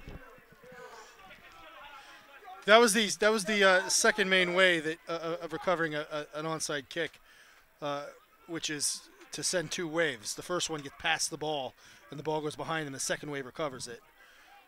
They sort of seem to go in the middle where they still slow kicked it, but there wasn't a second wave. It ended up hitting the first wave. Well, I have to say, kind of summing up the game a little bit now, I don't think this was the game anybody expected. No, sir. Absolutely not. I did not expect both of the offenses to struggle. and they've just really struggled during this game. And towards the end, we've seen much bigger plays. Warriors walk out. Yeah, victory formation. Line up in the victory formation. This will be their second straight Britbowl in a very unusual fashion. It's the first game that I know of. Looks like the Blitz are going to charge the victory formation here. When was the last time that the Warriors have been held to 10 points? It wasn't this year. It wasn't last year. It wasn't the year before. I don't know. I think maybe the year before in the championship final against the London Blitz. The previous time the Blitz won, they may have been held below 10 points. It was 24-27. I was told the score earlier today was 24-27 for that game. Oh, there you go. So yeah, it's been a long time since the last time they were held to 10 points. Also, when was the last time the Blitz were held to 8? Yeah, that's been again a huge blow to them. The offense just not starting. Do we say this is the best defense we've seen, or is it a combination of penalties, bad call, penalties, bad play calling, a variety of other factors? There could be a lot of things that go into this. I'm not sure. I think you've had some quite dramatic changes to both teams. You had Ross Hill turning up for the Blitz, so you had uncertainty at the quarterback position, which is the last place you want to have uncertainty. And then with the Warriors as well, not having Jerome Allen to come in as well, that also causes a problem. And I think for both sides, it causes a huge problem. And there they are. The Blitz need it out, and they've got their second victory in a row, twice in a row. That's a heartbreaker for the Blitz. That's got to be a heartbreaker. Especially with the type of momentum they had, and everything seemed to be going their way, and yet nothing ended up going their way. Yeah, the Blitz, the guys on the sideline, holding their heads high. They put in a performance here. And it's been a tough, hard-fought game. I'm telling you, there's going to be some sore bodies tomorrow. Everyone's got to go back to work tomorrow, back to school. There's going to be some sore bodies tomorrow. This game, hard-fought, tightly contested. It really feels more like Nebraska just lost to Oklahoma in 1975. You don't have to talk me through that. I'm far too young for that. Well, I'm too young for that as well. Okay. The 3 yards in a cloud of dust, the historic football, right, okay. The I formations, the power eyes, the 3 running backs, 2 fullbacks back there. That's what this felt like, because it was just a run game.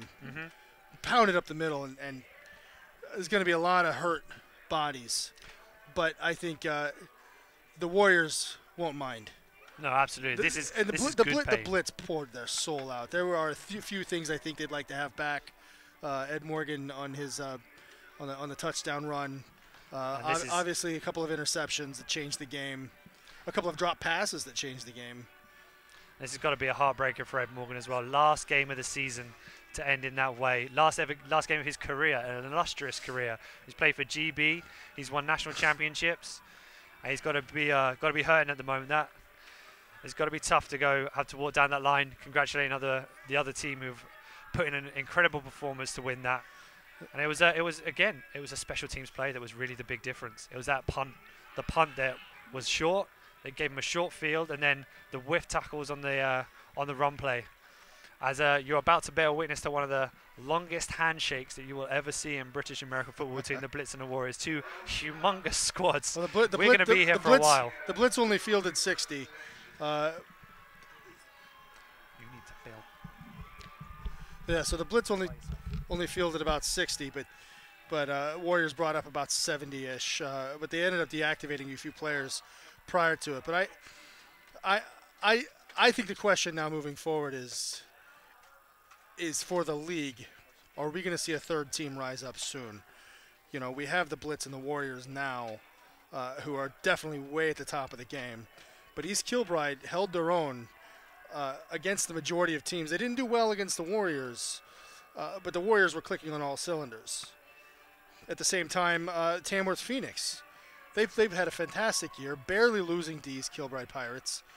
Are they on the rise as well?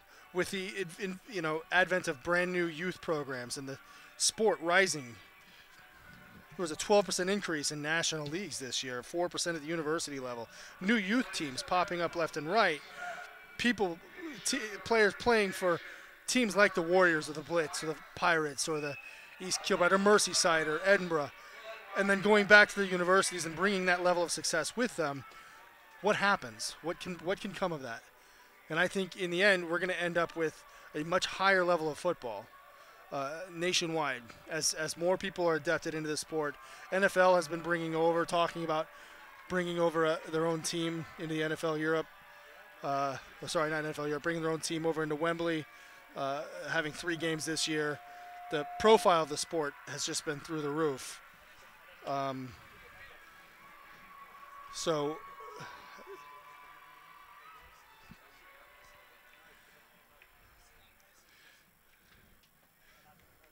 Yep. So, ladies and gentlemen, this has been a story, one for the storybooks. 10-8 victory by the London Warriors over the storied London Blitz. Could we see a new dynasty in the making? Will the Blitz come back and effect revenge next year with Ed Morgan focusing only on his chairman abilities? We'll see how things turn out, but we've got another year to do so. This is Todd Marquis and John Goddard with double coverage. Lots of thanks to EndRun Productions for helping us out. Andy Fuller for helping us with some of our research, and our entire research team. This is Todd Marquis and John Goddard live from Leeds. Thanks, everybody. Good night.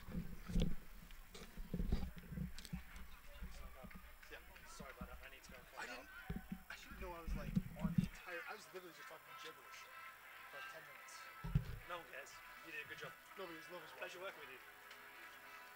Sorry, I talked over you a few times. Just get excited in the booth and I'm like, oh my god! You get so much praise for me. Really? A lot of praise? Yeah, saying it's much better than it. That's not really saying a lot. Well, they said the first game was good news. I didn't watch it at all. I know Andy Fuller. I talked with him quite extensively this morning. He liked the morning, the early game.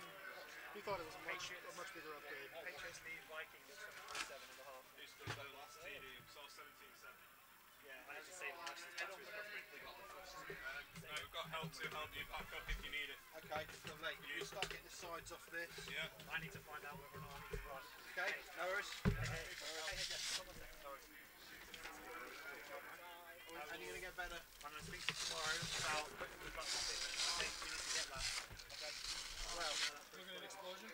Yeah, I'd love to do it. I know But are we looking at? how I like. And this is why I have a knife, guys.